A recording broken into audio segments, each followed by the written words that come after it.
अस्सलाम वालेकुम। सुबह सवेरे पाकिस्तान में बहुत खुशामदीद। मैं हूँ वैस मंगलवाला। खुदा का शुक्र है कि उसने हमें आज की सुबह देखना नसीब फरमाई। आज है यकम मुहर्रमुल हराम 1445 हिजरी। इस्लामी नए साल का हिजरी साल का आज आगाज़ होता है और इस्लामी साल का आगाज़ और इख्तिताम ये दोनों बड़ी अहमियत के हामिल है। आगाज़ होता है मुहर्रमुल हराम से, जिसमें इस्लाम के लिए सबसे बड़ी क़ुरबानी दी गई। नवासे रसूल हज़रत इमाम हुसैन रज़ियल्लाहु ताला अन्हो जब यज़ीद के सामने डट खड़े हुए, उस वाक़े की याद दिलाता है और हमें याद दिलाता है ये माह मुहर्रमुल हराम कि इस्लाम ज़िंदा होता है हर करबला के बाद। और फिर जब इस्लामी साल का इख्तिताम होता है यानी कि ज़िलहज के महीने में, तो हर मुसलमान अपनी इस्तिताअत के मुताबिक क़ुरबानी करता है। यानी कि इस्लामी साल का आगाज़ भी और इख्तिताम भी क़ुरबानी से होता है और इस्लाम नाम ही क़ुरबानियाँ देने का है। अपनी अना को क़ुरबान करना, अपने नफ्स को क़ुरबान करना, अपनी ख्वाहिशात को क़ुरबान करना और अल्लाह ताला के हुज़ूर अपने सर तस्लीम को ख़म कर देना, ये नाम है इस्लाम का। और आज एक और बड़ा ख़ास और बड़ा अहम दिन है, यकम मुहर्रमुल हराम, हज़रत उमर फ़ारूक रज़ी अल्लाह ताला अन्हो का यौम शहादत। एक ऐसी हस्ती कि जिसे इस्लाम की दौलत मिली हुज़ूर अकरम सल्लल्लाहु अलैहि वसल्लम की दुआ की बदौलत। एक ऐसी हस्ती कि जो इस्लाम लेकर आई तो उसके बाद मुसलमानों ने अलल ऐलान नमाज़ पढ़ना शुरू की। ये थी हज़रत उमर फ़ारूक की दहशत, उनका रोब और उनका दबदबा और उनकी पर्सनालिटी कि जिससे कुफ़ार खौफ खाते थे। और हुज़ूर सल्लल्लाहु अलैहि वसल्लम ने तो ख़ास तौर पर यह भी फ़रमाया था कि जिस रास्ते से हज़रत उमर गुज़रते हैं वहाँ से शैतान नहीं गुज़रता। तो शैतान को भी इस शख्सियत का खौफ था। एक ऐसी शख्सियत कि जिसके दौरे खिलाफत में जब वो अमीरुल मोमिनीन बने तो मुसलमानों की हुकूमत बहुत बड़े रकबे तक फैली। जिस तरीके के सिस्टम्स उन्होंने मुसलमान हुकूमत में इम्प्लीमेंट किए वो भी मशाल राह हैं और उनका तर्ज़ हुकूमत आज के मुसलमान हुक्मरानों के लिए, बल्कि किसी भी हुक्मरान के लिए मशाल राह है। आज हम हज़रत उमर फ़ारूक रज़ियल्लाहु ताला अन्हो का भी ज़िक्र करेंगे, मुहर्रमुल हराम का भी ज़िक्र करेंगे। बल्कि मुहर्रमुल हराम के जो 10 ख़ास दिन हैं, इसमें रोज़ाना की बुनियाद पर हम ये बात करेंगे कि वाक़या करबला क्या था, उसमें किस किस का क्या क्या किरदार था और कैसे हम इस वाक़े से सबक सीख कर अपनी ज़िंदगी में इस्लाम को नाफिज़ कर सकते हैं। आइए देखते हैं 60 सेकंड न्यूज़ और उसके बाद प्रोग्राम को आगे बढ़ाते हैं। मुहर्रमुल हराम में अमन व अमान बरकरार रखने के लिए फ़ौज और रेंजर्स तलब। सिंध हुकूमत ने बल्दियाती इदारों को मालियाती तौर पर खुद मुख्तार बनाने का फ़ैसला कर लिया। पेशावर में पुलिस चौकी पर हमला, 2 अहलकार शहीद। एशिया कप का बाकायदा ऐलान हो गया। इफ्तिताही मैच 30 अगस्त को पाकिस्तान और नेपाल के दरमियान खेला जाएगा। गाल टेस्ट में 131 रन के ताक़ुब में पाकिस्तान मुश्किलात का शिकार, 48 पर 3 खिलाड़ी आउट। ज़ेरे ज़मीन मौसमियाती तब्दीलियों से अमरीकी शहर शिकागो धंसने लगा। भारतीय रियासत मणिपुर में फसादात, ख़वातीन को बरहना करके परेड करवाने की वीडियो वायरल। यूक्रेन अनाज मुआहदे से रूस के निकलने के बाद दुनिया में अजनास की कीमतों में मज़ीद इजाफे का ख़दशा। और MI6 के सरबराह की रूसियों को बरतानिया के लिए जासूसी की दावत। जी, तो ये थी 60 सेकंड न्यूज़ और आपने देखा कि पाकिस्तान में और दुनिया भर में क्या हो रहा है। अब आगे बढ़ते हैं और कुछ ट्रेंडिंग स्टोरीज़ की बात कर रहे हैं। सबसे पहले तो मौसम की बात कर लेते हैं। मौसम इस्लामाबाद में तो खैर बारिशें ही बारिशें हैं। बारिश का जो सिलसिला है वो अभी इस वक्त आज़ाद कश्मीर के मुख्तलिफ़ इलाकों में वक्फ़े से जारी हैं। इस्लामाबाद में भी, रावलपिंडी में भी बारिशें हैं। फिर उसके अलावा मुज़फ़्फ़राबाद और नीलम वैली की जो कई सड़कें हैं, कई राब्ता सड़कें वो बंद हो चुकी हैं। और पाकिस्तान में बहुत सारे इलाकों में गुज़िश्ता रोज़ मूसलाधार बारिशें हुई थी और रावलपिंडी में तो ख़ास तौर पर इमरजेंसी की सूरत हाल पैदा हो गई थी। और महकमा मौसमियात ने आज भी कई इलाकों में बारिश की पेशगोई की है। महकमा मौसमियात के मुताबिक इस्लामाबाद में, पेशावर में, रावलपिंडी में और लाहौर में बारिशों का इम्कान है और इतनी बारिशें होंगी कि इससे नशीबी इलाके ज़ेर आब आ सकते हैं। फिर सिंध में भी गरज चमक के साथ बारिश का इम्कान है और इसी तरह जनूबी बलूचिस्तान में, खैबर पख्तूनख्वा के कई इलाकों का बारिश की की जद में रहने का आज का भी इम्कान है। तो जो लोग जहाँ पर भी हैं अपना ख्याल रखिए। बारिश की वजह से बहुत सारे हादसात भी हमारे सामने आ रहे हैं, तो अपना ख्याल रखना बड़ा ज़रूरी है, एहतियात बहुत ज़्यादा ज़रूरी है। आप बारिश को अल्लाह ताला ने वैसे तो रहमत बनाया है, लेकिन बहुत सारे मामलात ऐसे हो जाते हैं कि जिसकी वजह से वो फिर ज़हमत बन जाती है। तो अल्लाह ना करे कि ये किसी के लिए ज़हमत बने। अच्छा, एक और वैसे ज़हमत बन चुकी है और वो ज़हमत हमारे अपने ही करतूतों की वजह से हमारे सामने आई है, और वो बुनियादी तौर पर जो करतूत हैं वो हैं मौसमियाती तब्दीली के। अच्छा, हम में बहुत सारे ऐसे लोग हैं, जैसे अभी हमने 60 सेकंड न्यूज़ में देखा कि जो ज़मीन के अंदर, ज़मीन की जो तय है उसके अंदर जो मौसमियाती तब्दीलियां हो रही हैं, उसकी वजह से अमेरिका का शहर शिकागो वो ज़मीन में धंसना शुरू हो गया। अब ये देखेंगे कितनी खौफनाक बात है कि अगर ज़मीन के अंदर आने वाली तब्दीलियों की वजह से ज़मीनी जो शहर धंसना शुरू हो जाएंगे, तो कुछ अरसे के बाद ये शहर रहने के काबिल ही नहीं रहेंगे। और इतना बड़ा शहर है शिकागो, वो अगर रहने के काबिल ना हो और इस तरह के बहुत सारे शहरों के साथ ये मामला हो, तो आप सोचिए कि हम क्या करेंगे। अब मौसमियाती तब्दीलियाँ जो है वो एक तरीके से एक खौफनाक हकीकत बनकर हमारी आंखों के सामने आ रही है। बहुत सारे लोग जो कि डिनाइल मोड में थे कि नहीं, मौसमियाती तब्दीली तो कुछ नहीं है, ये तो एक ड्रामा है। आप ख़ुद देख सकते हैं कि बारिशों का कितना ज़्यादा जो है वो इस वक्त बारिशें कितनी ज़्यादा हो रही हैं। फिर उसके बाद एक और चीज़ ये कि गर्मी कितनी ज़्यादा बढ़ती गई है, और अक़वाम मुत्तहिदा ने ख़बरदार कर दिया है कि दुनिया शदीद गर्मी की लहरों में इजाफे के लिए तैयार हो जाए। अच्छा, इस वक्त जो सूरत हाल है आजकल कनाडा में, जापान में, चीन में, अमेरिका में शदीद, यूके में भी ख़ास तौर पर शदीद गर्मी की लहर का सामना कर रहे हैं। वहाँ पर लोग, चीन में तो दर्जा हरारत तकरीबन 52 डिग्री सेंटीग्रेड हो गया है, और ये एक नया रिकॉर्ड है। इससे पहले इतना ज़्यादा दर्जा हरारत रिकॉर्ड नहीं किया गया।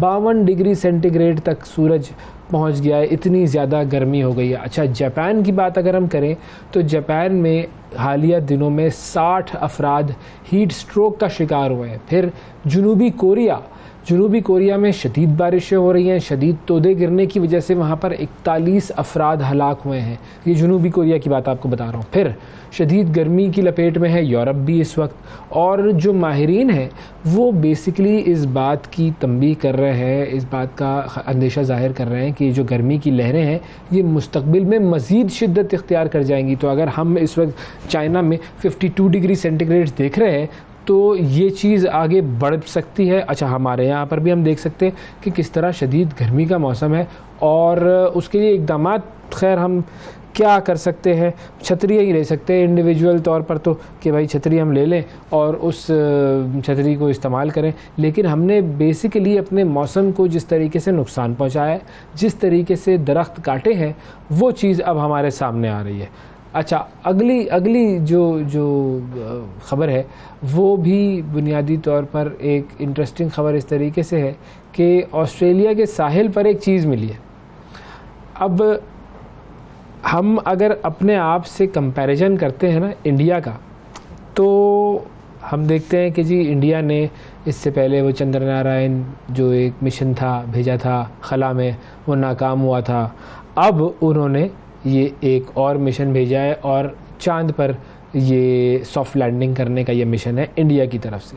तो इससे रिलेशन क्या है ये मैं आपको बताता हूँ। ऑस्ट्रेलिया के साहिल पर एक गुंबद नुमा चीज़ मिली है, और उसके बाद ज़ाहिर है फिर जब वो चीज़ नज़र आई लोगों को तो उसके मुतालिक कयास आराई की जा रही है कि ये क्या है। तो कई लोगों का मानना ये है, उनका कहना ये है कि भारत की जानिब से चांद की तरफ जो रवाना किया गया मिशन है, चंद्रयान मिशन, चंद्रयान मिशन जो है, ये चंद्रयान मिशन का एक हिस्सा हो सकता है। और ज़ाहिर है जब रॉकेट्स ऊपर जाते हैं तो उनका कुछ हिस्सा जो है वो वापस ज़मीन पे आता है, तो हो सकता है कि ये चंद्रयान मिशन का हिस्सा हो। और इस हवाले से सोशल मीडिया पर बड़ी सनसनी फैली हुई है। साहिल पर मिलने वाली ये जो शय है ये तकरीबन 2.5 मीटर चौड़ी है और 2.5 से 3 मीटर तवील है। और ऑस्ट्रेलिया की जो खलाई एजेंसी है उसका कहना यह है कि ये किसी गैर मुल्की खलाई लॉन्च गाड़ी का हिस्सा हो सकता सकती है। So they are also confirming it कि सॉर्ट ऑफ कन्फर्मेशन है उनकी तरफ से कि ये वही चीज़ हो सकती है। अच्छा, अब ऑस्ट्रेलियाई हुकाम जो है उन्होंने लोगों को इस चीज़ से दूर रहने का कहा है, क्योंकि पुलिस के मुताबिक ये चीज़ ख़तरनाक भी हो सकती है। और लोगों का तो हमें पता है कि लोग बस फिर जानना चाहते हैं और देखना चाहते हैं कि भाई क्या चीज़ आ गई। हमारे यहाँ पे भी हम देखते हैं ना, तूफ़ान आ रहा होता है तो लोग सी व्यू पहुँच जाते हैं कराची वाले। तो माहिरीन जो है बहुत सारे इस शक का भी इज़हार कर रहे हैं कि इसमें जहरीला मादा भी हो सकता है। तो इसीलिए जो हुक्काम हैं ऑस्ट्रेलिया के, उन्होंने आवाम को सख्ती से मना किया है कि वो इस चीज़ की तरफ ना जाएँ। वो सिर्फ जो अथॉरिटीज़ हैं जो इसके ऊपर तहकीक कर रही हैं, जो चेक कर रही हैं, जो लॉ इन्फोर्समेंट एजेंसीज़ हैं, वो सिर्फ जाकर उसको चेक कर रही हैं। तो वो जो एरिया है पूरा वो कॉर्डन ऑफ कर दिया गया है ताकि लोग वहाँ पर ना जा सकें। अब पता नहीं ये वाकई ये उस चंद्रयान का हिस्सा है या नहीं, लेकिन चंद्रयान को ज़रा फॉलो करें, देखें कि चंद्रयान कितना बड़ा मिशन है और किस तरीके से भारत चांद पर जाने की जो एक रेस है, एक दौड़ है, उसमें शामिल हो रहा है। और फिर उसके बाद हम अपने आप को ज़रा कंपेयर कर लें कि हम इस वक्त किस रेस में लगे हुए हैं, हमारी हुकूमतें किस काम में लगी हुई हैं, हमारी सियासत में क्या हो रहा है, हमारी डेवलपमेंट के हवाले से हमारे सियासतदान क्या कर रहे हैं।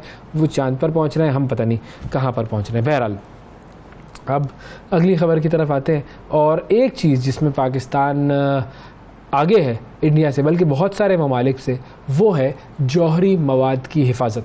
अब जौहरी मवाद की यानी कि जो न्यूक्लियर एसेट्स होते हैं उसके हवाले से पाकिस्तान के बारे में बहुत मरतबा ये बात भी की जाती है कि पाकिस्तान के न्यूक्लियर एसेट्स सेफ़ नहीं हैं और बहुत सारे ममालिक ऐसे हैं जो कि इस वजह से तशवीश की इज़हार करते रहते हैं। अच्छा, फिर उसके बाद ये भी कहा जाता है कि बहुत सारे ममालिक साजिश भी कर रहे हैं कि पाकिस्तान का जो ये एटमी प्रोग्राम है इसको नाकाम बनाया जाए। तो बहरहाल जो जौहरी मवाद है उसकी हिफाजत एक बड़ा नाजुक काम है, बड़ा एक सख्त काम है और उसमें जदीद तरीन टेक्नोलॉजी की भी ज़रूरत होती है। फिर इसके अलावा प्रोफेशनल अफराद की शमूलियत भी दरकार होती है। आलमी इदारा बराए जौहरी तहफ़्फ़ुज़ हर साल ये एक इंडेक्स शाया करता है और इस इंडेक्स में बेसिकली किया ये जाता है कि जिस मुल्क के पास न्यूक्लियर एसेट्स हैं उनका एनालिसिस किया जाता है और जौहरी मवाद की बेहतरीन हिफाजत करने वाले ममालिक की दर्जाबंदी की जाती है। पॉइंट्स उनको दिए जाते हैं, स्कोर दिया जाता है उनको। अब इस साल की रिपोर्ट में पाकिस्तान ने भारत को पीछे छोड़ दिया है। पाकिस्तान का स्कोर है 49 और भारत का स्कोर है 40। अच्छा, भारत के बारे में हम सब जानते हैं कि अक्सर वहाँ पर आपको खबरें मिलती रहती हैं, हमने भी अपने प्रोग्राम में दी थी कि जी यूरेनियम बड़े आज़ादाना तौर पर लोग बेच रहे हैं, ख़रीद रहे हैं और उसकी तिजारत इस तरीके से हो रही है। बहरहाल नोटिस उसका इतना नहीं लिया जाता। इंडिया के मामलात हैं तो बहुत सारे इंटरनेशनल एजेंसीज़ जो हैं वो उसका इतना नोटिस नहीं लेती। लेकिन बहरहाल पाकिस्तान का स्कोर न्यूक्लियर असासों की हिफाजत में है 49, which is a very good score, और भारत का स्कोर है 40। अच्छा, ईरान का स्कोर है 29, फिर शुमाली कोरिया है उसका स्कोर है 18। अब ये बेसिकली न्यूक्लियर सिक्योरिटी इंडेक्स 2023 के जारी करदा अदाद-ओ-शुमार है और इनके मुताबिक जौहरी मवाद की हिफाजत में पाकिस्तान आता है 19वें नंबर पर। और अगर जौहरी सहूलियात की बात की जाए तो इसमें पाकिस्तान का स्कोर है 61 और भारत का है 52। तो दिस इज़ वन प्लेस। ज़्यादा अच्छी बात है, हमें अपने जो न्यूक्लियर एसेट्स हैं उनकी हिफाजत भी करनी चाहिए और ये ज़रूरी है, क्योंकि ये बात तो बिल्कुल तय है, इसमें तो कोई दो राय नहीं है, कोई शक नहीं हो सकता कि बहुत सारे ममालिक ये यकीनन इन साजिशों में मुलव्विस होते हैं। जब भी हम देखते हैं कि हमारे यहाँ पर जो दहशतगर्द अक्सर पकड़े भी जाते हैं तो वो पता चलता है कि जो फ़ॉरेन एजेंट्स होते हैं, इंडिया की तरफ से एजेंट्स हम सब जानते हैं कि यहाँ पर मौजूद हैं। फिर उसके अलावा रेमंड डेविस जैसे एजेंट्स यहाँ पर मौजूद हैं जो कि ब्लैक वाटर और इस तरह की अमरीकी खुफिया तंजीमों से ताल्लुक़ रखते हैं। तो वो यहाँ पर कोई चने बेचने तो नहीं आए हुए, वो यहाँ पर जासूसी करने आए हुए हैं और ज़ाहिर है जासूसी जो है वो लोगों की करते हैं, यहाँ के एसेट्स की करते हैं, न्यूक्लियर प्रोग्राम को देखना चाहते हैं। तो ये सारे मामलात हमारे मुल्क में हैं। हमारे यहाँ तो दहशतगर्द जो है वो नॉर्दर्न एरिया से जो मारे गए थे तो उनके ऊपर टैटूज़ बने हुए थे और साफ पता चल रहा था कि वो किसी गैर मुल्की एजेंसी के हैं। तो यहाँ पर इस तरह के मामलात हैं और हमें इन मामलात को कंट्रोल अच्छे तरीके से करना चाहिए। और अगर ये हमारी रैंकिंग आई है तो ये पॉजिटिव चीज़ है और इस चीज़ को खैर सेलिब्रेट भी करें और मज़ीद उसके ऊपर हमें काम करने की ज़रूरत है कि हम मज़ीद इसको अपनी रैंकिंग को इम्प्रूव करें। अच्छा, भारत की जो कि हम बात कर रहे थे तो ज़रा इसी से एक और ख़बर की तरफ हम जाते हैं। भारत में नरेंद्र मोदी के वज़ीर आज़म बनने के बाद जो एक हिंदुत्वा जिसको हम कहते हैं, वो एक आइडियोलॉजी जो एक एक्सट्रीमिस्ट आइडियोलॉजी है, वो अपने उरूज पर पहुंची और इसका मुकाबला करने के लिए बहुत सारी ऐसी अपोजिशन जमातें जो कि सेक्युलर भारत की बात करती हैं, 26 ऐसी जमातें जो कि इस वक्त बीजेपी के मुखालिफ हैं, वो मुत्तहिद हो गई हैं और इस इत्तेहाद को नाम दिया गया है इंडिया, यानी कि Indian national developmental inclusive alliance. ये अलायंस बनाया है इन्होंने, इंडिया इसका मुखफ़फ़ बनता है, Indian national developmental inclusive alliance. और ये तमाम जमातें मिलकर अगले साल होने वाले इंतखाबात में बीजेपी का मुकाबला करेंगी। तो ये बड़ा एक इंटरेस्टिंग सिनेरियो बन गया है, क्योंकि एक तरफ 26 जमातें होंगी, एक तरफ बीजेपी होगी, बीजेपी की एक्सट्रीमिस्ट आइडियोलॉजी होगी, जिसके बारे में बहुत सारी जमातें भारत की खदशात का इज़हार करती रही है कि ये हमारा जो एक सोशल फैब्रिक है उसको तबाह कर दिया है मोदी सरकार ने। और हम सब जानते हैं कि क्या क्या हुआ है वहाँ पर कश्मीरियों के साथ। तो पहले ही जुल्म हो रहा था, लेकिन अब भारत में मौजूद मुसलमानों के साथ कभी गाय का गोश्त बेचने या खाने के इल्ज़ाम में, कभी मसाजिद में जाने के इल्ज़ाम में उनको तशद्दुद का निशाना बनाया जाता है, मारा जाता है, उनसे नारे लगवाए जाते हैं अपने मज़हब के, और बहुत सारी ऐसी चीज़ें करवाई जाती हैं जो कि शदीद तौर पर जिनकी मजम्मत की जानी चाहिए। और ये अब 26 पार्टियां अगले साल के इंतखाबात में बीजेपी का मुकाबला करेंगी। तो देखते हैं कि ये कितना सख्त मुकाबला होता है। अब इस इत्तेहाद में कांग्रेस भी शामिल है जो कि भारत की सबसे पुरानी जमात है। इसके अलावा आम आदमी पार्टी भी मौजूद है इसके अंदर, जो कि दिल्ली सरकार जिन्होंने बनाई थी। फिर इसके अलावा ममता बनर्जी की जमात जो है वो भी इत्तेहाद का हिस्सा है। और हाल ही में होने वाले रियासती इंतखाबात में चूँकि बीजेपी को शिकस्त का सामना करना पड़ा था, तो उससे अपोजिशन की जो जमातें हैं उसमें बड़ा एतमाद का इजाफा हुआ है, और वो उनको लगता है कि अगले इंतखाबात में हम ये जो बीजेपी का एक अफरियत है उसको हम शिकस्त दे सकेंगे। अच्छा जी, तो ये तो अब पता चलेगा आने वाले दिनों में कि क्या होता है।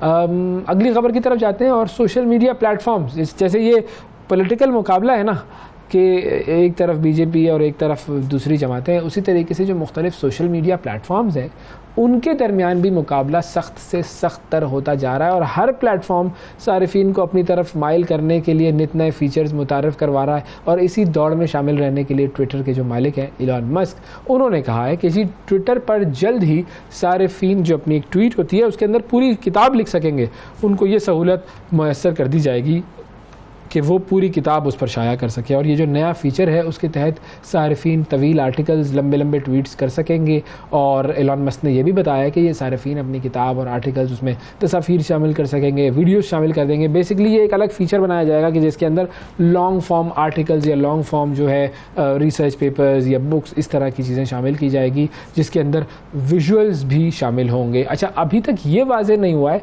कि क्या आम सारिफीन को भी ये फ़ीचर इस्तेमाल करने की इजाज़त होगी या फिर ये सहूलत सिर्फ़ और सिर्फ जो ब्लू टिक रखने वाले लोग हैं उनको दी जाएगी। और इस वक्त जो आम सारिफीन है विदाउट ट्विटर ब्लू जिनकी प्रोफाइल है, वो लोग सिर्फ 280 अल्फाज का ट्वीट कर सकते हैं, लेकिन ब्लू टिक वाले जो हैं वो 10,000 अल्फाज का ट्वीट कर सकते हैं। तो ये एक तरीके से डिफरेंस ऑफ फीचर्स है कि कौन क्या क्या कर सकता है। अच्छा, सोशल मीडिया की जो कि हमने बात की, सोशल मीडिया वैसे तो हम जानते हैं कि बड़ी ज़बरदस्त हकीकत है और बहुत सारी नेगेटिव बातें भी उसके हवाले से आती रहती हैं कि जी सोशल मीडिया की वजह से ये नुकसान हो गया और साइकोलॉजिकली डैमेज हो गया और लोग जो हैं वो उसकी वजह से एक दूसरे से दूर हो रहे हैं और एक सोशल वर्ल्ड क्रिएट हो रहा है, एक आर्टिफिशियल वर्ल्ड क्रिएट हो रहा है। अब एक हकीकत तो है और इसकी ताकत का भी इनकार हम नहीं कर सकते। एक मुजाहरा इसका हुआ अल जज़ायर में। अल जज़ायर में एक नाबीना शख्स की शादी थी और उस नाबीना शख्स की शादी पर ऐसा कुछ हुआ कि जिसको वो शख्स तमाम उम्र याद रखेगा। हुआ कुछ यूँ कि अल जज़ायर का एक नाबीना नौजवान है, उसका नाम है जी शमसुद्दीन। उसके दोस्तों ने उसकी शादी का दावतनामा डाल दिया सोशल मीडिया पर। अब हुआ ये था कि शमसुद्दीन ने अपने दोस्तों के सामने शादी में शिरकत और अपनी गुर्बत के शिकवे के अंदाज में बयान किया था कि भाई ये अब शादी हो रही है और गुर्बत है। और इसके बाद फिर जो दोस्त थे उन्होंने सुना और उन तमाम दोस्तों ने सोशल मीडिया का सहारा लेने का सोचा और सोशल मीडिया पर ये पोस्ट होने वाला जो दावतनामा था ये पूरी अरब दुनिया में फैल गया जब इसके दोस्तों ने ये डाला। और नाबीना नौजवान जो था उसकी शादी तारीख़ी हैसियत इख्तियार कर गई। मुख्तलिफ ममालिक से 10,000 से ज़ायद अफराद उसकी शादी में शिरकत के लिए पहुंच गए जी अल जज़ायर। और शादी में 2000 गाड़ियाँ थीं, कुछ 100 मोटरसाइकिलें थीं, 50 से ज़ायद घोड़े थे, 100 म्यूज़िकल बैंड्स थे। इन सब ने शिरकत की है। जितने भी लोग आए हुए थे, बहुत सारे लोग ऐसे थे कि जो कि उस शख्स के लिए बहुत सारे तोहफे लेकर आए हुए थे। किसी ने उसके लिए बड़े बड़े गिफ्ट्स दिए थे, किसी ने उसके लिए हनीमून के ट्रिप्स का इंतज़ाम किया था। और एक शानदार शादी के तौर पर ये पूरी तकरीब सारी दुनिया के सामने आई। अब देखें, शमसुद्दीन साहब वैसे तो एक तरफ अपनी गुर्बत का शिकवा कर रहे थे, लेकिन उस शिकवे को जब उसके दोस्तों ने डाला सोशल मीडिया पर तो उसकी ज़िंदगी बदल गई। और इसी तरीके से सोशल मीडिया पर हम भी बहुत सारी पॉजिटिव चीज़ें कर सकते हैं, सिर्फ सोचने की बात है कि हमें सोशल मीडिया का इस्तेमाल करना किस तरीके से। तो ये तो थी जी आज की कुछ खबरें। सुबह सवेरे पाकिस्तान, सुबह सवेरे पाकिस्तान, सुबह सवेरे पाकिस्तान। Welcome back. सुबह सवेरे पाकिस्तान में एक मरतबा फिर खुशामदीद। मौजूदा जो अहद है वो आलमगीरियत का अहद है, यानी कि आप ग्लोबलाइजेशन कहते हैं, और इसमें मुख्तलिफ ममालिक के लोग दूसरे मुल्कों में मुंतकिल होते रहते हैं। लेकिन जब किसी मुल्क से बड़े पैमाने पर नकल मकानी शुरू हो जाए तो इसे फिर ख़तरे की घंटी समझा जाता है, और पाकिस्तान इसी मसले से दो चार है। गुज़िश्ता बरस 7,65,000 अफराद मुल्क छोड़ गए, और ये तादाद 2020 और 21 के मुकाबले में 3 गुना ज़्यादा है। फिर सरकारी दस्तावेज़ात के मुताबिक इस साल के पहले 6 माह में 4 लाख अफराद आला तालीम याफ्ता जो थे वो मुल्क छोड़ गए, और मौजूदा हुकूमत के 15 महीने के दौरे इक़्तिदार में 12 लाख पाकिस्तानी दूसरे ममालिक में मुंतकिल हो चुके हैं। और अगर गुज़िश्ता 5 साल का सरकारी डेटा देखा जाए तो मजमूई तौर पर 27.5 लाख पाकिस्तानियों ने अपना मुल्क छोड़ा है, और ये एक मकाम फ़िक्र है। पाकिस्तान से आला तालीम याफ्ता अफराद दूसरे मुल्क क्यों मुंतकिल हो रहे हैं, और इस ब्रेन ड्रेन का मुल्क को क्या नुकसान होता है, इस हवाले से हम बात करेंगे। हमारे साथ मौजूद है जी रूफ अदाकार और उस्ताद उमर राना साहब। अस्सलाम वालेकुम। कैसे हैं आप? खैरियत से? सुबह खैर। बिल्कुल ठीक जी, thank you for joining the show. और आपने सोशल मीडिया पर भी इस मसले को, इस मुद्दे को उठाया था। आपको क्या नज़र आता है कि क्या वजह है कि इतनी बड़ी तादाद में पाकिस्तानी नौजवान मुल्क से बाहर जा रहे हैं? ये फिनोमिना तो पहले भी था, और हम देखते हैं कि जी सारा दुबई जो है वो पाकिस्तानियों ने ही बनाया, आबाद किया, यहीं के लोग थे, यहीं का लेबर था, लोग जाते तो रहते। लेकिन अब अचानक से ये चीज़ ज़्यादा क्यों हो गई? आपने हवाला बड़ा मज़ेदार दिया। मेरे ख्याल से थोड़ा सा एक बैकग्राउंड तारुफ भी अपना करा दूं। मैं पैदाइशी ओवरसीज़ पाकिस्तानी था, और मेरी पैदाइश भी अलैन यानी कि दुबई के करीब एक शहर है, वहाँ हुई थी। और फिर 13 साल की उम्र में पाकिस्तान आया, हिजरत की, तो फिर पाकिस्तान में रह के फिर पाकिस्तानी बना सही मानों में। लेकिन उस वक्त जो हिजरत थी वो फ़र्क थी, अब जो है वो फ़र्क है, और उसकी नौयत बुनियादी तौर पर है वो मायूसी है। मुस्तकबिल जब तारीख नज़र आता है तो फिर हिजरत करने का हुक्म भी है, हमारे दीन में भी है। और फिर आप इस तरह आपको ट्रेंड ज़्यादा नज़र आया इस दफ़ा। Obviously economic, socio, eco, political, इसके ऊपर ट्रेंड ज़रा स्ट्रेस बढ़ा है, तो लिहाजा ट्रेंड बढ़ गया।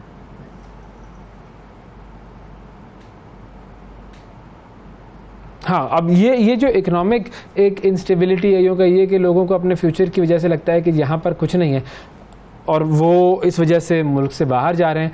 तो इसका नुकसान और इसका इम्पैक्ट दो तरह से हो सकता है ना। एक तो पाकिस्तान की अपनी इकोनॉमी पर, पाकिस्तान के अपने हालात पर इसका इम्पैक्ट होगा, और फिर इसका इम्पैक्ट होगा उन लोगों पर जो कि बाहर जाएंगे, क्योंकि ज़रूरी नहीं है कि हर एक वहाँ जाकर, वो हम सुहाने ख्वाब तो होते हैं कि मैं बाहर जाऊँगा तो सब सही हो जाएगा, लेकिन बहुत मरतबा ऐसा नहीं होता। तो ये दोनों इम्पैक्ट कैसे होंगे?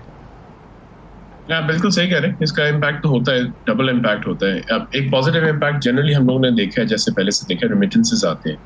सो वो हमारे ऑब्वियसली, और अब तो हमारी इकोनॉमी और न्यूज़ के ऊपर बार बार रेमिटेंस की बातें हो रही होती, ताकि डॉलर का हमारी स्टोरी ज़्यादा हो, उसके बाद फिर वैल्यू बेहतर हो करेंसी की। लेकिन द डाउन साइड इसका बहुत बड़ा है, ख़ासतौर पर जब इस तरह होता है और इस वजह से होता है। उसकी वजह ये है कि आपका, जिसको हमने टर्म एक बहुत इस्तेमाल किया, ब्रेन ड्रेन। तो आपके काबिल लोग जा रहे होते हैं। काबिल लोग इसलिए जा रहे होते हैं कि उनको लगता है कि जितनी मेहनत मैं यहाँ कर रहा हूँ उसका तो मुझे वसूल यहाँ मिलना ही नहीं है, और नहीं मुझे नहीं तो मेरे आगे औलाद को नहीं मिलना। तो फिर मैं वहाँ क्यों ना इतनी मेहनत करूँ जहाँ से मुझे शायद कोई सिक्योरिटी मिल जाए, फ्यूचर की सिक्योरिटी मिल जाए, लिहाजा वो जा रहे हैं। इसका नुकसान हमें बहुत ज़्यादा है। नुकसान हमें इसलिए भी है कि काबिल लोग अगर जा रहे हैं तो फिर काबिलियत की यहाँ मैयार भी गिर रहा है, मिकदार भी गिर रही है, तो यहाँ की डेवलपमेंट, जो पाकिस्तान की डेवलपमेंट है, वो हम लोग कम कर रहे हैं। दूसरा ये है कि प्लीज़ याद रखें, और इसको समझने के लिए थोड़ा सा अगर स्केल छोटा कर दें शायद आसान हो जाए। अपना मोहल्ला, अपना पिंड, अपना इलाका या अपना घर सोचें।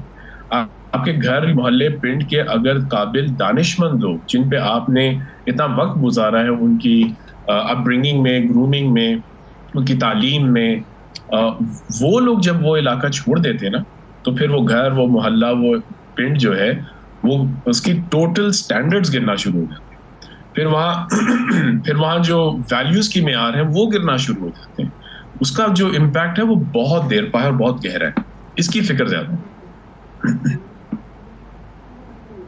बिल्कुल सही है। अच्छा, अब आपने चूंकि शुरू में जो बात हुई, आपने कहा कि भाई आप भी दुबई में अलैन में ही पैदा हुए, फिर उसके बाद आप यहाँ पर आए, तो वो जो आपका और आपकी फैमिली का यहाँ मूव करने का डिसीजन था वो किस बुनियाद पर था? क्योंकि यूजुअली तो ये होता है कि अगर एक नस्ल बाहर जाती है तो उसकी अगली नस्ल फिर बाहर की ही हो जाती है, तीसरी नस्ल तो फिर उसका रिश्ता ख़त्म ही हो जाता है। सही कह रहे हैं आप, और ये मैंने तो खैर विटनेस किया क्योंकि मेरी पैदाइश तो थी वहीं की, और तो मैंने तो 13 साल अलैन को ही देखा है और दुबई को देखा है। और फिर मुझे जो पाकिस्तान के साथ उनसियत है, जो ताल्लुक है, मज़े की बात बताऊं आपको, वो मेरी क्रिकेट से हुई थी शुरू। जाद मियादाद के छक्के के बाद जब हम जाते थे मैच देखने, तो फिर वहाँ से हम देखते थे, मैं कप्तान का नाम नहीं ले सकता शायद, तो हमारे कप्तान, ये सारी टीम जो थे, ये सारे खेलते थे, तो हमें बड़ी फ़ख्र महसूस होता था। तो मेरे हिंदुस्तानी दोस्त थे, अंग्रेज़ दोस्त थे, सब थे। जब उनकी पिटाई हो रही होती थी तो हमें बड़ी खुशी होती थी।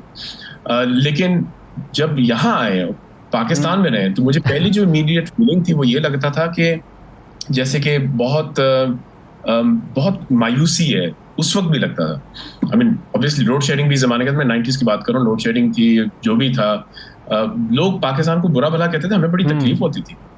लेकिन मेरे नज़दीक मैच्योरिटी का मेरा जो सिलसिला है, मेरी मोहब्बत पाकिस्तान की मैच्योरिटी का जो है, वहाँ से शुरू हुआ है। उसकी वजह ये है कि दूर से रहते हुए मुझे तो एक परफेक्ट मुल्क नज़र आ रहा है, मेरी शनाख्त जिसमें कोई गलती नहीं हो सकती, जो भी सदर होगा वो अस्करी हो या सिविल हो, मुझे पसंद है।